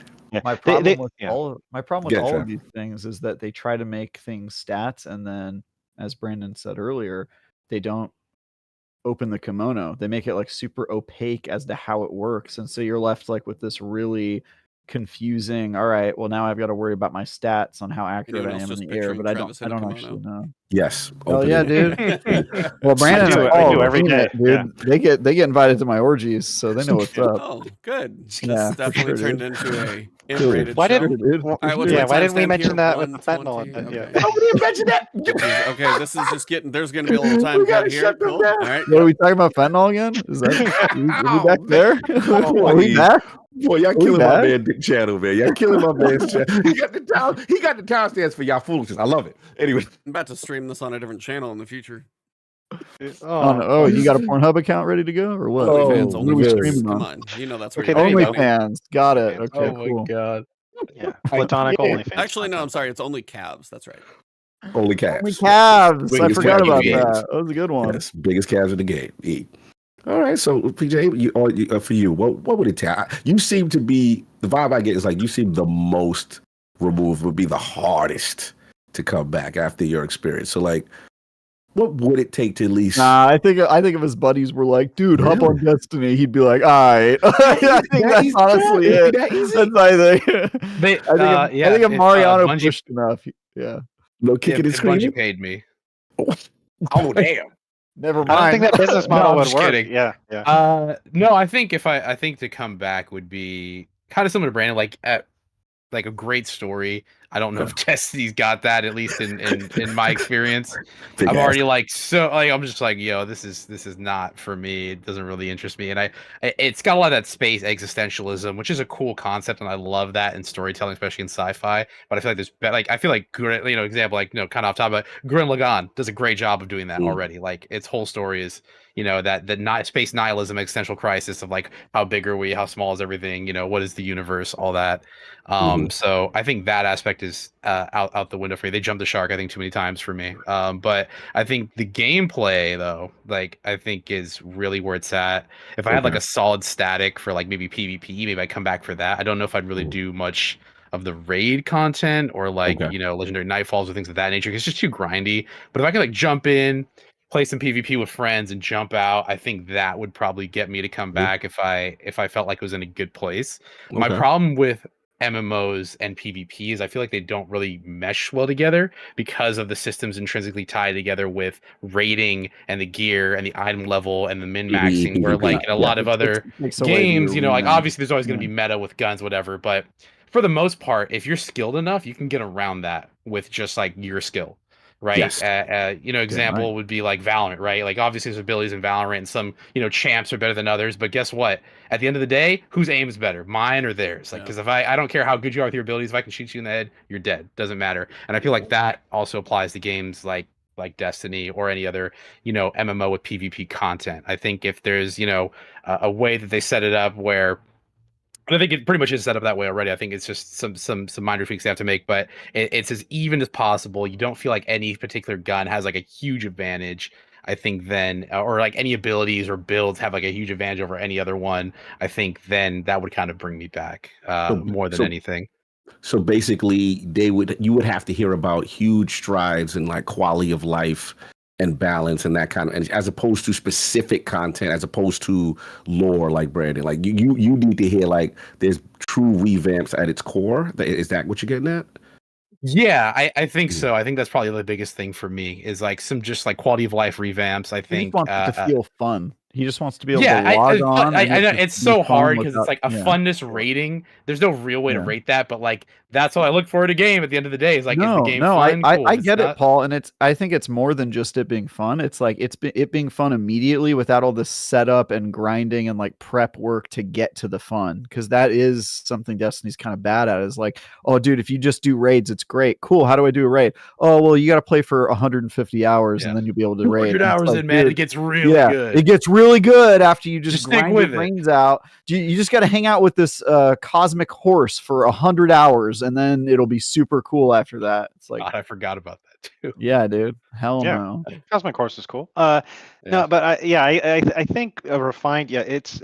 I mean, what kept people playing Halo 2 and Halo 3 when it doesn't have any grinding systems, right? It's that gameplay loop that is enjoyable, and you just get on, you play with your buddies for a couple hours, you have a blast, and you hop off, and you keep doing that, and you keep coming back because you're not worried about grinding the next thing. Like getting new stuff is cool, and this is the kind of game. It is part of Destiny's identity. It can't go away from it. It has a looter shooter element to it. You can't ignore the looter part of it. But I think the more you can minimize the pain point of the I haven't spent much time looting, the more I can just have a fun time in the gameplay loop and then go, I want to come back and play. And to the extent I don't care about the fact that I don't have all the best stuff or I have good enough stuff where I don't feel at a severe disadvantage and it's just fun regardless. That helps, and I don't know if that needs a major revamp. That's probably just refinement, and I don't know, actual attention. And I might be speaking a little bit ignorantly here. Maybe they've done this since. I know they had a task force or whatever, but the perpetual ignoring of PvP. I mean, I think that's the thing that sustains the lifeblood of a game in between content releases. Talk to him, Brandon. Right? Talk to him. Yeah, talk so like you got to invest in your PvP. Actually, like any appreciable amount, and people will keep playing that because it's just fun. And then you don't have to worry about them on this burnout cycle of content, because if they burn out on the PvE content, who cares? Like, how many times did I play the Halo 2 or Halo 3 campaign? I don't know, maybe a couple. I beat it on Legendary. I don't think I messed around too much with skulls, but you know where I probably spent hundreds of hours on those games. Why? Because the PvP was just awesome. Yeah. All right. It's like asking a COD player, how often do you play that COD? Fact. The 4 to 6 hour campaign. Yeah. Once. I played Modern Warfare 1, and that was a ride, guys. Like I mean, for any of you who remember, there were just so many moments where you mouth drop. Like the ending of that game is insanity. The whole stuff with the knife and so I'm trying not to spoil it, but I guess it's been a decade or more at this point. 2 decades. Years. Yeah. I'm super old, man. Good. Yeah. Shout out to the OGs. That was a great campaign, though. Yeah. It was. It was just over the top insane. Yeah, the moment with Ghost and the fire, the light and the bodies on fire. You're like, oh. Yeah. So No Russian was that mission, right? That was a whole new controversy. That was a crazy year. That was a ride. Year. And again, I love the campaign, love the single player, but that doesn't sustain a player base. But the multiplayer was fun enough to do that. So. Got you. No, fair enough. I love these assessments. I'm glad I got a chance to, as I missed that first episode you guys are on, and get a chance to hear this, because it's good perspective. It's good to hear, you guys' experiences and what you get through, and what the tension and the resistance is to actually get to the fun for you guys.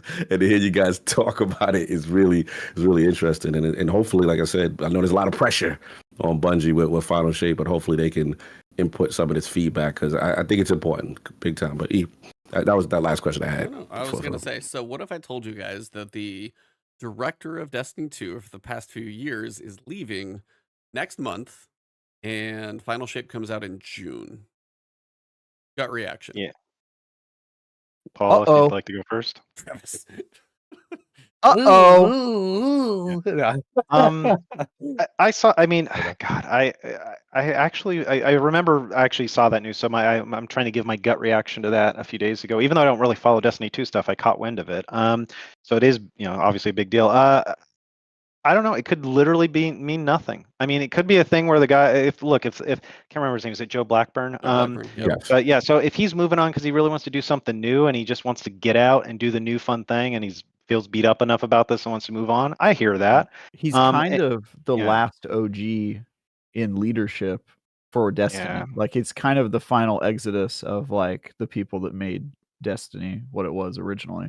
It's not to say that the new team isn't up to the task, but it does certainly, I think, represent like the old guard is basically gone now. They're either working on their new game or they're gone from the company. Yeah, Tyson I Green think is Tyson the one Green, though, he's is the going to last one, replace right? him, and he's been that. Sounds like Bungie's been there, working with started in 1998. So he's been at Bungie for 26 years. So he's been around since Halo, Myth, just farther back than any of this Destiny stuff. So he's been there for a very long time and actually taken the reins, which I do think is interesting, but also that's why it's like, from Halo 3's Forge to file sharing and Destiny, and just he's been around forever. So it seems like he's definitely paid his dues in the studio just quietly. Now, he, on the other hand, is somebody who has no social media presence, doesn't even have a Twitter account. And you've got Joe recently, and again, more recently, Streaming himself, literally streaming himself with a notepad and just handwritten notes to actually just kind of give an update on state of the games or things of that nature. And that's something the community definitely feels, kind of brings a little bit of heart back to the studio. And I kind of wonder if you guys think, is that something that the community needs going forward? Somebody like Blackburn out there with the notepad. So do you think Tyson needs to kind of take up the reins of doing that? Or do you think somebody who has no social media presence and the D2 Destiny 2 team account and stuff like that can get the job done? Where do you guys land on what is the importance of like a director in their presence to a community like this? I don't think you need a presence personally. And yeah, Tyson is OG. The reason I don't wasn't including him in kind of my description of the old guard is because I've been to Bungie HQ dozens of times and met with their team there, and I just don't remember. I don't know if I've ever met the guy. I'm pretty sure I recognize him as photo, but I don't think I've ever met him in person. And I know he was instrumental in Halo and Destiny and all that stuff. Weirdly, I kind of remember him leaving Bungie. He must have come back pretty quick, huh? I thought he went and worked at Riot or something at some point in time. But yeah, I don't know the guy that well. So to me, I think you're muted. I can see you moving your lips. I was going to say Joe left for about a year and then came back, so I know he did that. Oh, Blackburn did. Yep. Okay, gotcha. But yeah, I don't know. I don't know this guy. So to me, he's kind of an unknown quantity. But yeah, I don't think you need to have a social media presence. I mean, lots of people who've been in charge at Bungie have not really been out there very much. I mean, that's why you have a social group. I think it can even be beneficial to not be out there. Just leave it to the people you pay money to do that. Although with their social team largely being laid off, I don't know how much of a option they have. I think I agree with that sentiment. Like, if he works better, like, look, you can make an excellent game hypothetically and never interact with your community. If your community has no complaints and loves it, you don't need to have that. But we're all human and people make mistakes, and sometimes the developers don't understand the consumer's expectations or desires or preferences. And so having that connection is there. Does it need to be this particular guy? No. I think Destiny is not a game that is perfect and has everything wonderful about it, right? So I think it massively benefits from sincere, genuine community engagement and acknowledgement at times when there are pain points. And hey, we're working on it. Here's what we're doing, and here's our plan. And even when the result or solution is not as great as you want, or they say, hey, this is going to be rough, or we can only fix it this much, or we can't really fix that, we're sorry. Like, at least there's some explanation of what's going on, and we don't feel like we're dangling in the wind wondering if they just don't care. And like, that's where the narratives about lazy greed and extracting value from the customer and not caring about them at all comes from. And I don't think that's true, but it's hard to know that if you're not, if it feels like the feedback, everybody's just screaming at the sky and shaking their hand, and everybody can hear each other screaming, but they don't know if is Bungie hearing that, right? So and just knowing that is happening, or that people are receiving that information and thinking about it and trying to do their best with it, that reassurance is what helps, I think, a lot. And I don't think Tyson needs to do that. If he's better served not doing that, because there's also some risk with exposing yourself to the public, and then you just get sucked into like constantly that engagement and not doing your actual other parts of your job. And if that's not where he's most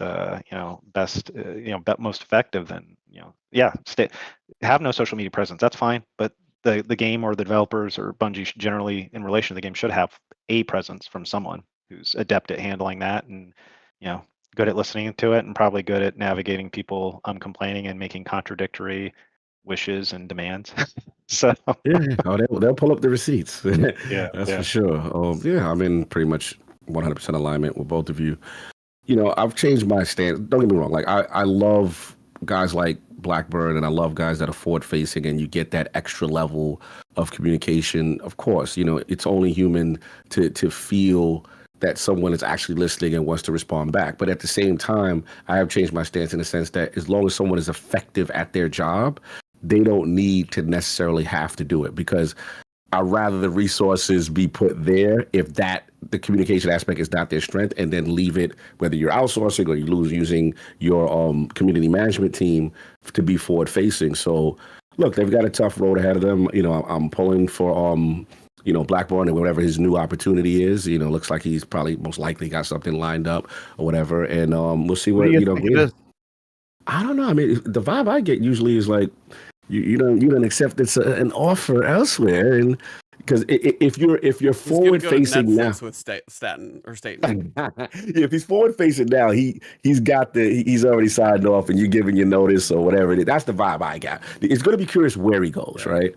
And I will give him, to me, his kind of knight in shining armor moment, and he will, I think, would agree, is that, you know, when the news came out about, you know, the stuff that was going on with Bungie internally, and, you know, the community was really furious, you know, as far as, you know, them not listening and so on and so forth, and him kind of having to do that. I remember kind of disheveled in his home call. You could tell the guy was stressed out. He's feeling it, but he came forward he said, look, we let the community down. You know, this is how we intend to construct a plan for change, right? And it was kind of like we hear you.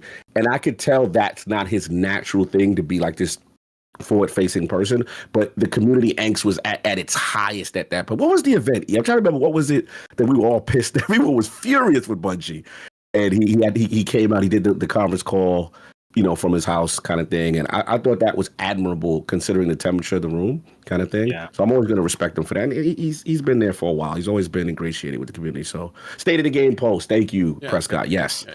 State of the Game post. That was a big one. But yeah, best of luck to him. And I'm pulling for green. At least he's a vet. But just do the job. Just listen to the community, because the biggest frustration that we all learned was that the development team and a lot of those guys that were laid off were pleading with management, pleading with upper executives to say, hey, the community wants this. We need to push in this direction.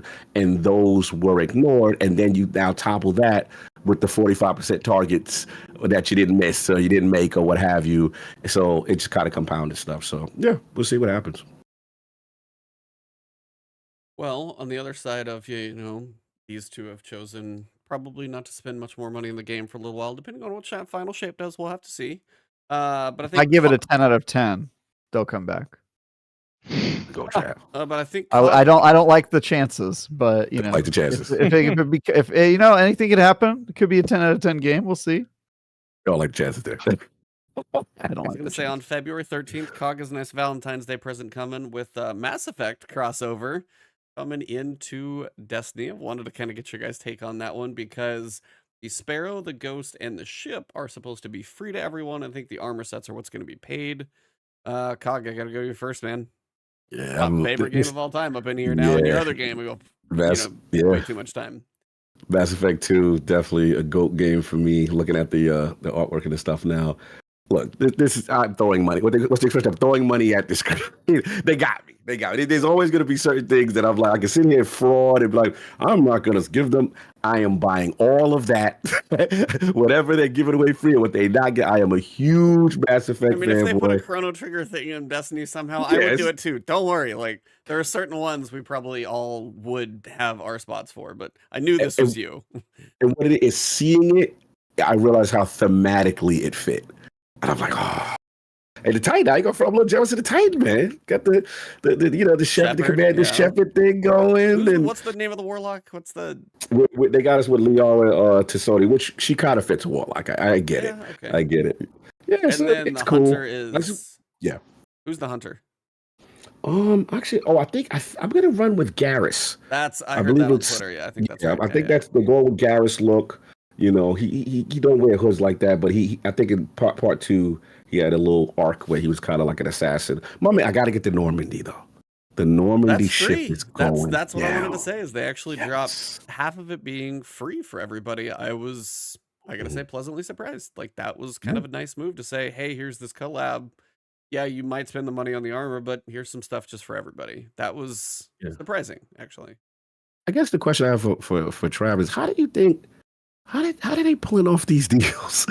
Like that was Witcher, Mass Effect, Ghost of Tsushima. Well, they had like that was PlayStation because it was Ghost, God of War, and something Assassin's else. Creed, Yeah. and Assassin's Creed 1. This is the new thing. I mean, it's live service games are sort of. I think everybody's.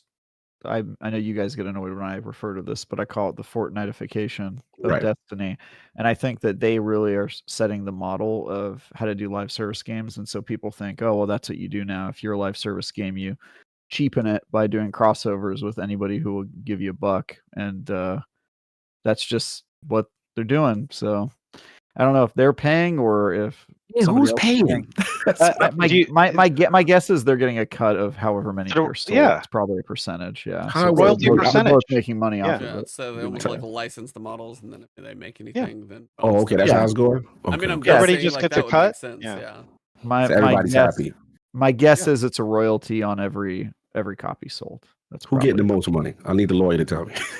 Oh, I don't know. I wouldn't know that, but yeah, I mean, who has the most leverage, right? Yeah, it depends if there's a licensing fee or if they're, if they're paying up front, Bungie's paying for it up front, a licensing fee, then maybe the royalty's lower. But if not, and it's just straight up like a split, then probably the IP holder would be my guess.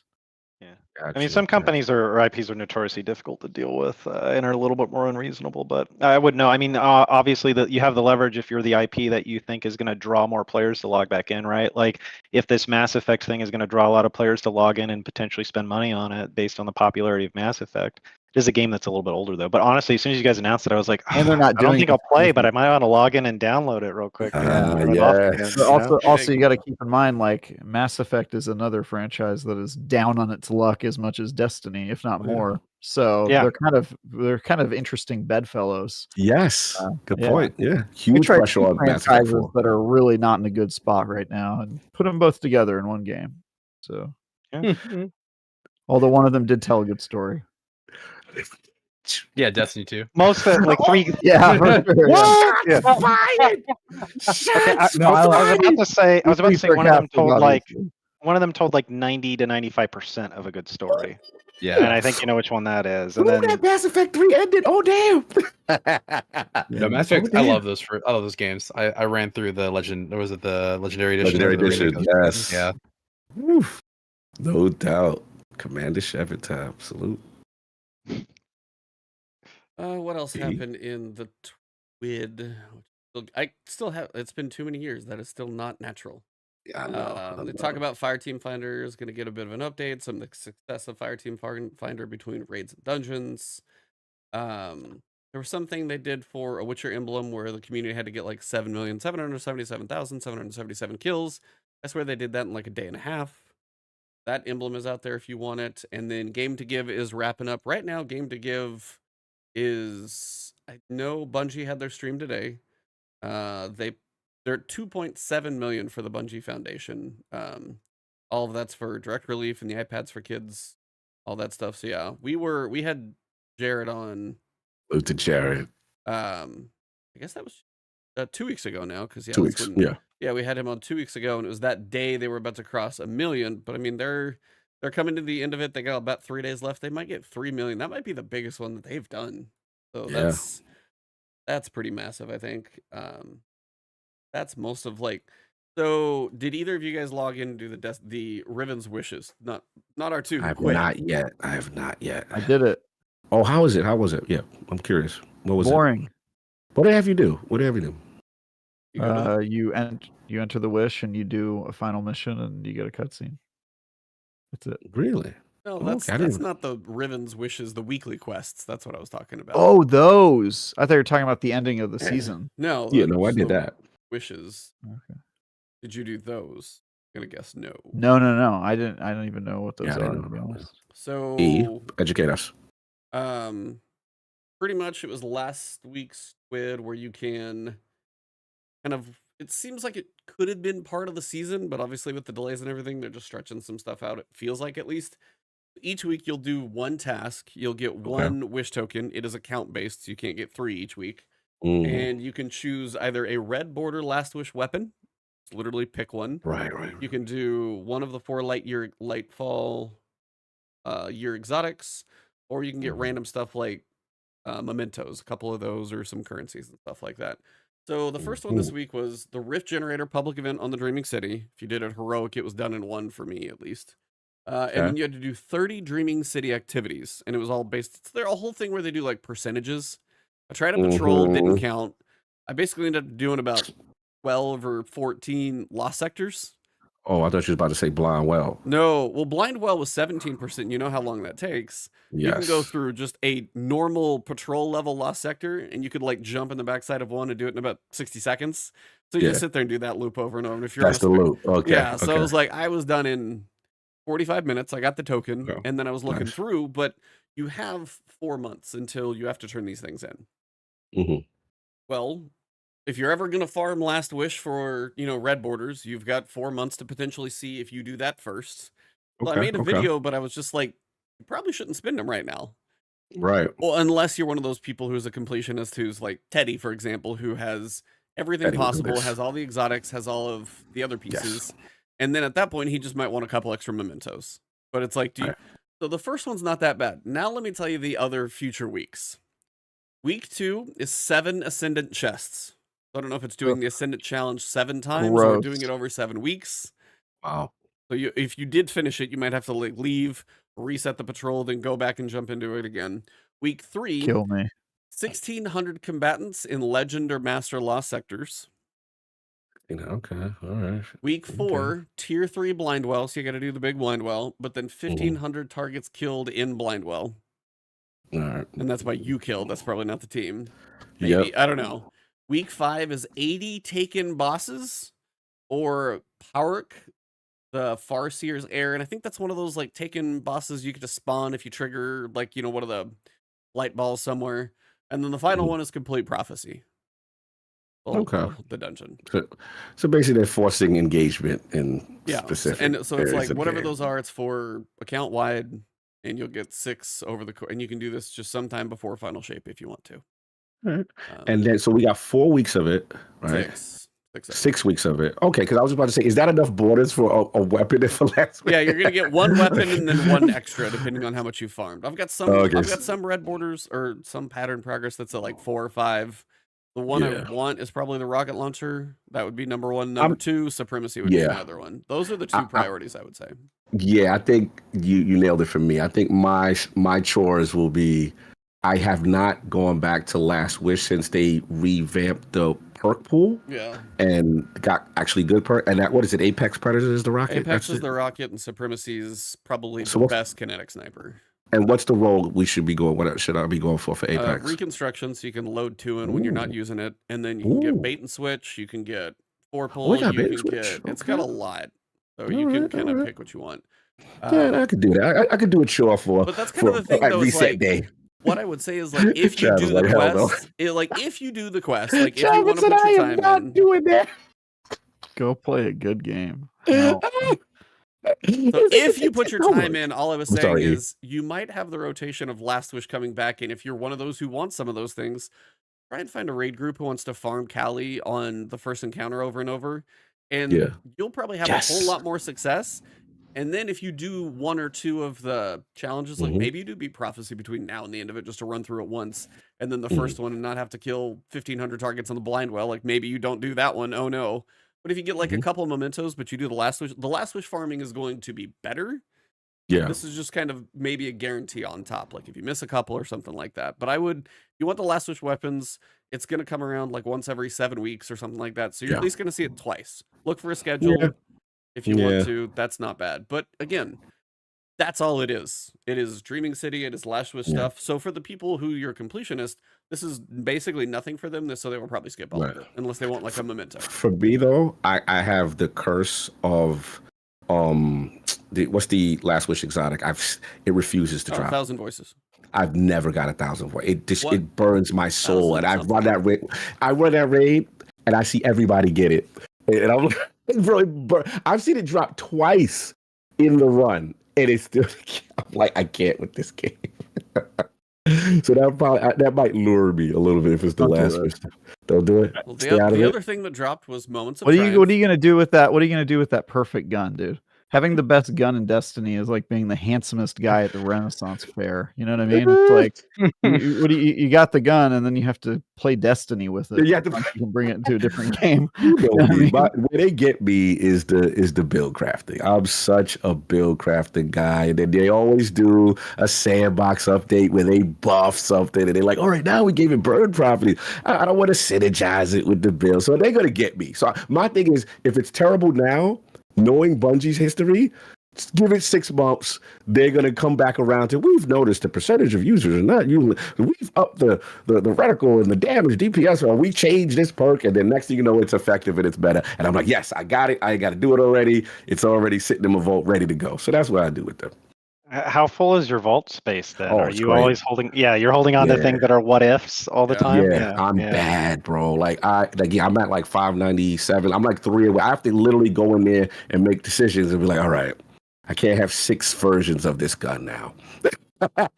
What if they buff this perk? Yeah. Because in my mind, I'm like, yo, they gonna buff this perk. I'm telling you, they know this is ineffective. Here comes a patch, and I don't want to be that guy that got rid of a potential future god roll. That's where I get in trouble, and I gotta stop. It's a bad path. No kidding. It's bad. I know. But outside of that, we as I said, Moments of Triumph. I logged in and I had enough of them done to be done with Moments of Triumph. So I logged in, checked the boxes, and was done. If you've played a decent amount for the year, you're probably similar. There's some stuff I haven't done, like I didn't find every Arcana card from Season of the Witch. I will tell you, because you missed Season of the Witch, the one right after. One of the, like, there a couple moments with Eris were legit really cool. So, like, I heard that, and I agree. What I saw of that, it seemed like, man, that was the season to have. If I could have swapped that in for one of the 2 or 3 that I actually experienced, yeah. Yeah, that was, and we actually had Morla, the voice actor for Eris, on just a bit after that, and she was actually a really cool person to talk to. She was, Yeah, that was a cool. yeah, That was a cool episode. I also heard the activities looked good or were enjoyable. I don't know, maybe for a while, or Yeah, I don't know if people burned out on them again. Yeah. They were pretty good, like depending on what you did. I mean, I think the coil is decent too, but I think comparatively good. Yeah, they were pretty good. There were some good puzzles in there. Like people went pretty deep on figuring those out too. So they had a decent amount of multiple like nodes at the helm directory, more than kind of some of the other seasons. They gave you some good stuff to do. It was a decent season, and the story was kind of cool. Like, did it affect the grand scope of things? Not yet. We don't know at least what it'll do, but it was pretty cool. But yeah, so Moments of Triumph, knock that stuff out. Get your Heather Gray t-shirt. I like the dragon logo on it, but yeah, we'll see if I pick that one up. And then, so we have Titan is going to be the good wizard, and then Hunter and Warlock are going to be the evil wizard. The Hunters were 64% evil. Warlocks were torn 54% evil. You were close. I feel better about Titans that. went 65% good.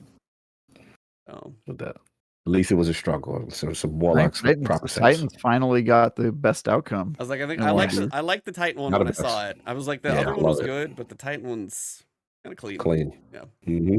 Yeah. I think Titans finally have the drip over Hunters and Warlocks. Yeah. You guys have enough. We needed one.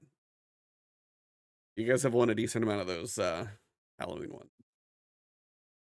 Shout out to Brianna. She rated us a little while ago on Twitch over there. So she was sharing the community and stuff like that. Oh, so salute. You know, had her on the week before. Are we on Brianna's Twitch awesome. here? Yeah, I do Twitch and both? YouTube. Yeah, I do them both at the same time. A little multi-stream. I've been missing half of the comments. All the time. So here's a question for you two, just to kind of wrap this thing up. Do either of you have an interest in checking out Marathon? That's one that's more like, is it closer to like Escape from Tarkov or something like that? We have right? at least An been distraction told that, shooter. Yeah, it's distraction kind of.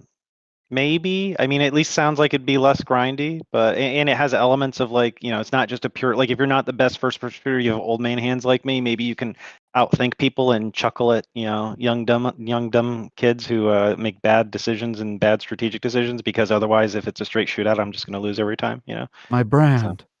So. Young kids who make bad decisions. My brand. So yeah, I don't know. It could be fun, but we'll see. I mean, I still got like 2 or 3 Baldur's Gate 3 playthroughs I'm waddling through. So and I actually waddling. Yeah, I hopped back into Elden Ring 2 again. There's that DLC that's gonna. Oh man, that's such a good game. I forgot how good it was. DLC but is gonna be. Yeah, I swear it's gonna be massive whenever it drops. It's gonna be awesome. I think they're delaying it so much because it is going to be very substantial. I mean, I think Dark Souls 3's first DLC wasn't that. It was fun. Sister Frida Fight was amazing, but it wasn't very big compared to the final one. But I get the impression this one's just going to be. I don't know. I'm not trying to overhype myself, but it's going to be huge. I think. Elden was an amazing game. DJ, what about you? Yeah, I mean, I played quite a bit of Tarkov during the pandemic just because it was one of those games that like really blew up. I had some friends who were really into it. I had a good time with it. I feel like there's been like a pretty big resurgence of these like hyper realistic shooter games, like Hell Let Loose also just going on Game Pass a little while ago. That game kind of gives me that same vibe, right? Like super realistic, a lot of mechanics of the game. If it's similar to Tarkov, I'll probably give it a shot. I think I'll play it. I find that game fun. I know DrDjFunk also is working on his own kind of version of an extraction shooter too, right? So it seems like it's kind of the new wave right now. There's a lot of them coming out on the horizon. Well, that's about all I've got.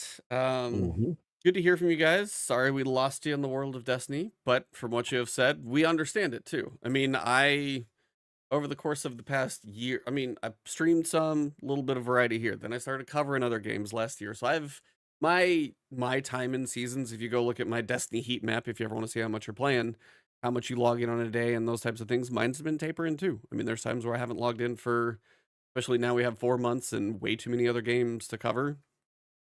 Kind of one thing as a content creator, it's like I'm going to be playing other stuff pretty frequently. I'll jump in and check out the other things. What April we're supposed to get the Into the Light. No idea what that is yet. Yeah, we gotta know what that is. No clue. Right? So whenever that comes around, that'll be something. But yeah, these wishes will be short-lived little Tuesday ventures, and that's but again, chat, you guys have been amazing, gentlemen. Thank you for joining us again. Always good to check in and see what Travis's buddies are up to. If you got any inside scoop, good nuggets of information about Travis, so we can have some ammo. Oh yeah. I'm gonna get all please share it. those with us in the DMs. I can't wait. We appreciate those. I hate to break it to you guys, but I just met both of these sons of bitches last year. So love it. Sorry. We probably don't have the deepest nuggets, but if we think of things, sure. He also tells on himself all the time, right? So yeah, I'm my own worst enemy. Yeah, I'm my own worst enemy there. Yeah. We'll extract data. But chat, everybody, this has been amazing. Quick outros if you guys want to let people know where to find you, or if you're not really caring about, you say whatever you want. We'll start with Brandon. Sure. I'm an attorney. I do California constitutional law things. I work with public agencies now, so mostly cities and counties. But that's another day. Yeah. I'm working on affordable housing, which is an impossible, eternally impossible solution in California, but very stoked about that. You can find me at my Twitter handle that I think's provided at BVStrack. And that's about it. I mean, if you care about state constitutions, which you should, but that's probably not something that occupies most of your minds, then you probably would read something I've written at some point. Other than that, yeah, I do. I mean, look, even if you don't care about the specifics, having 2 sources of rights to run to, if the federal constitution fails, you go check your state constitution. You might have, something that protects you or helps you, right? So it's a good thing. It's a good thing to be cognizant of. And all the fancy, most prestigious scholars are doing federal constitution stuff. So I snaked into the less prestigious state constitution because I don't want to say nobody, but very few people write about it. So by default, I get to become an expert. So, but yeah, that's basically my shtick or thing. And I'm not hard to find. You can probably Google me and find me all over. So, but why you would want to, I don't know. So, but that's up to you, the viewer. So, put the Twitters in the chat, man. Let them learn. Let them learn. Let the boy watch. Exactly. He needs to learn. I remember that. Down in my plums. Yeah, I'm a little worried about all of you guys, but anyway. Let the boy watch. DJ. Let the boy watch. Dr. DJ. Yes, yes. So you can find me at my handle, DrDjFunk. I actually was a Twitch affiliate, still am. I just haven't streamed in a long time. I'm actually planning to get back into it this month, particularly next week. Gonna be mostly streaming probably FGC content. So if you want to run some sets, feel free. You know, some Street Fighter. Probably gonna pick up some Tekken. Yeah, Street Fighter, go. Let's go. Yeah. Some Street Fighter, some Tekken. Definitely gonna run some shooters on there too. So if you're interested in some fun, engaging content, want to play some stuff, come check me out. DrDjFunk, same handle on Twitter as on Twitch. Yeah. It's DJ Funk in the building. Do you have enough space on PlayStation for Final Fantasy VII Rebirth on 145 gig? You can make some room, my buddy. heart with that, man. I think I gotta finally install my extra SSD. Oh yeah, I never installed it. I have it sitting the nice there thing like about this. PlayStation is they're really cheap. Yeah. So. I gotta rip the wings off, right? I gotta rip the wings off and do all this crazy stuff. You have to do one side and one screw. I gotta get a screwdriver. This. Oh my feels god! Like I'm doing, I feel like I'm in PC repair again. It's not good. It's not good. It's terrible. If you're gonna make a console part of the console market, this is like how to sell a console 101. On the other side of it, though, the fact that they made it that way and they have been so much cheaper for basically the entire life of the console. I will give them that. I'll give them that. They're still cheaper. Like so. The fact that they didn't use all you have to do is step into the world of PC for your console game. They're both bad. Have you ever replaced the panel? Maybe you wanted to put some color. I don't think you understand the console buyer. The console buyer barely understands. The console buyer can put colors on their PlayStation, right? The console buyer sometimes puts colors on there. The console buyer, if they do that, they have one screw. According to sales, this is East PC sensibility. I love it. It's not hard to do. It is a terrible solution to not having enough memory on your game, storage on your game. Okay, when they came out, memory was more expensive. That's why, again, they're all set up that way. Now, why are you defending these people for their bad solution? No, this is his PC side. Don't let them. I know what's going on. Sony lets you have an array of like PCIe 4.0 SSDs, and then Xbox did the cards forever, which were way too expensive. For the consumer, it was actually a good thing. So they're both bad solutions, was what you're telling me. No. Yeah, that's what I'm hearing. It sounds like one is really not targeted. If you're going to talk about a console, hold on. No. If you're going to talk about a console gamer and you're going to say, hey, here are colorful things that you can put on the outside, that feels like a console thing that you might do. That's nobody buys those. They keep making them, so they must. I know. Nope. I'm telling you, I actually have data on this. Nobody buys those, and guess why? Because it's work. Console buyers just want to plug in their. Plug and play. Do you know how many people Google how to set up your Xbox, how to set up your PlayStation? The SEOs on that have to be crazy. The SEO is ridiculous. People can't. As someone who used to work for Xbox, I can tell you. People can't even figure out how to put in HDMI. Do you think people are going to open up their? Yeah, he actually still works on for the Microsoft. Okay, well, I was taking off one panel and one screw was not a big deal. Saving the consumer a lot of money over the life of this generation. I get that you're not a console gamer and don't understand. No, you are an idiot when it comes to marketing to console gamers. That's why you don't do it. I mean, that's not how you sell a console. They're both bad solutions. And by the way, PC also terrible. Also, you really try to upset him tonight. Okay, all bad. Anyway. All three of the platforms are terrible. You shouldn't be on Travis any of being unhappy with everything, so that's fine. That's not true. I like my Switch. You like the crappiest of all of them. Is great. You wanted you with the miserable tag. Switch took 5 years to turn on Bluetooth audio. Yeah. They're fired. That is all I have to say. And their games are still better than what you play on PC. No. So what does that say? Yes. Go ahead and look at Metacritic. Go ahead and look at Metacritic if you don't agree with me. I don't think Baldur's Gate, Sekiro, any of the Game of the Years that have come out recently were on Switch. Really? Breath of the Wild? Ooh. Tears of the Kingdom? Yes, I know those were, but Super there's Mario plenty of Odyssey? games that. Okay, that's 3. Wait, was versus it Baldur's Gate 300. 3 or Tears of the Kingdom that won? I don't remember. Tears of the Kingdom Oh, one. we got some instigation. Oh, you see how he threw the bomb and then sipped and then muted himself. I mean, the answer is He Tears of the lobbed the Kingdom, right? grenade into the situation and then Tears of the muted Kingdom himself. didn't Wait, win Game of the you Year. guys don't follow the Jeff Keighley Awards, right? You followed IGN, the correct answer, Tears of the Oh Kingdom. man, it's getting messy Oh, tonight. are you saying your IGN is the only platform that matters out there? I'm saying it's the only one I got to vote on.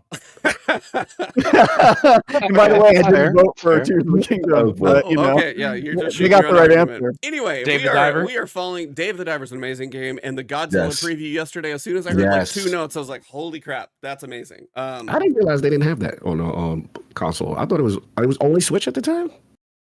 I For Dave the Diver? Steam and Switch, I think sounds. Dave the Diver was Steam originally, and then it came to Switch, and now it's coming to PlayStation, and Xbox will get it in 4 or 5 millennia or something like 4 or that. 5 years, yeah. They'll get it about the same time they get Final Fantasy VII Yeah. Remake, which We'll is get it with probably the next Xbox generation. 18. Yeah. Xbox 18. Now you've got the new Dave the Diver original There you version. go. You finally get your version, just like the Hawk mood. All right. Well, Yeah. I'm sorry to our We'll guests. get it when we say we get it, Gaijin. Okay? I tried what you'll- to outro the show like 15 Sorry, minutes ago, so sorry, I am sorry sorry. to our guests. Sorry, I was Thank instigating. you It was for fun. It was putting fun. up with the ridiculousness that happens frequently. I'm gonna have to edit this podcast thanks to somebody. And Fentanyl. yeah, there's another one. Cool. Well, why do you think that's going to get you banned? You can I talk don't- about fentanyl on YouTube. It's not like You that. got the time It's not like I stamps on pulled you, my right? wiener out. You know what I mean? Like it's not. Please it's make okay. it better. Please keep. Anyway, that's where we're gonna wrap the show. Thank you guys for episode number 282. You guys have been amazing. We will see you next week. I have no idea what's gonna happen then, but for now, hopefully my channel still exists next week. For everybody who's been here, it has been the last the one. last Last word. word. The last word.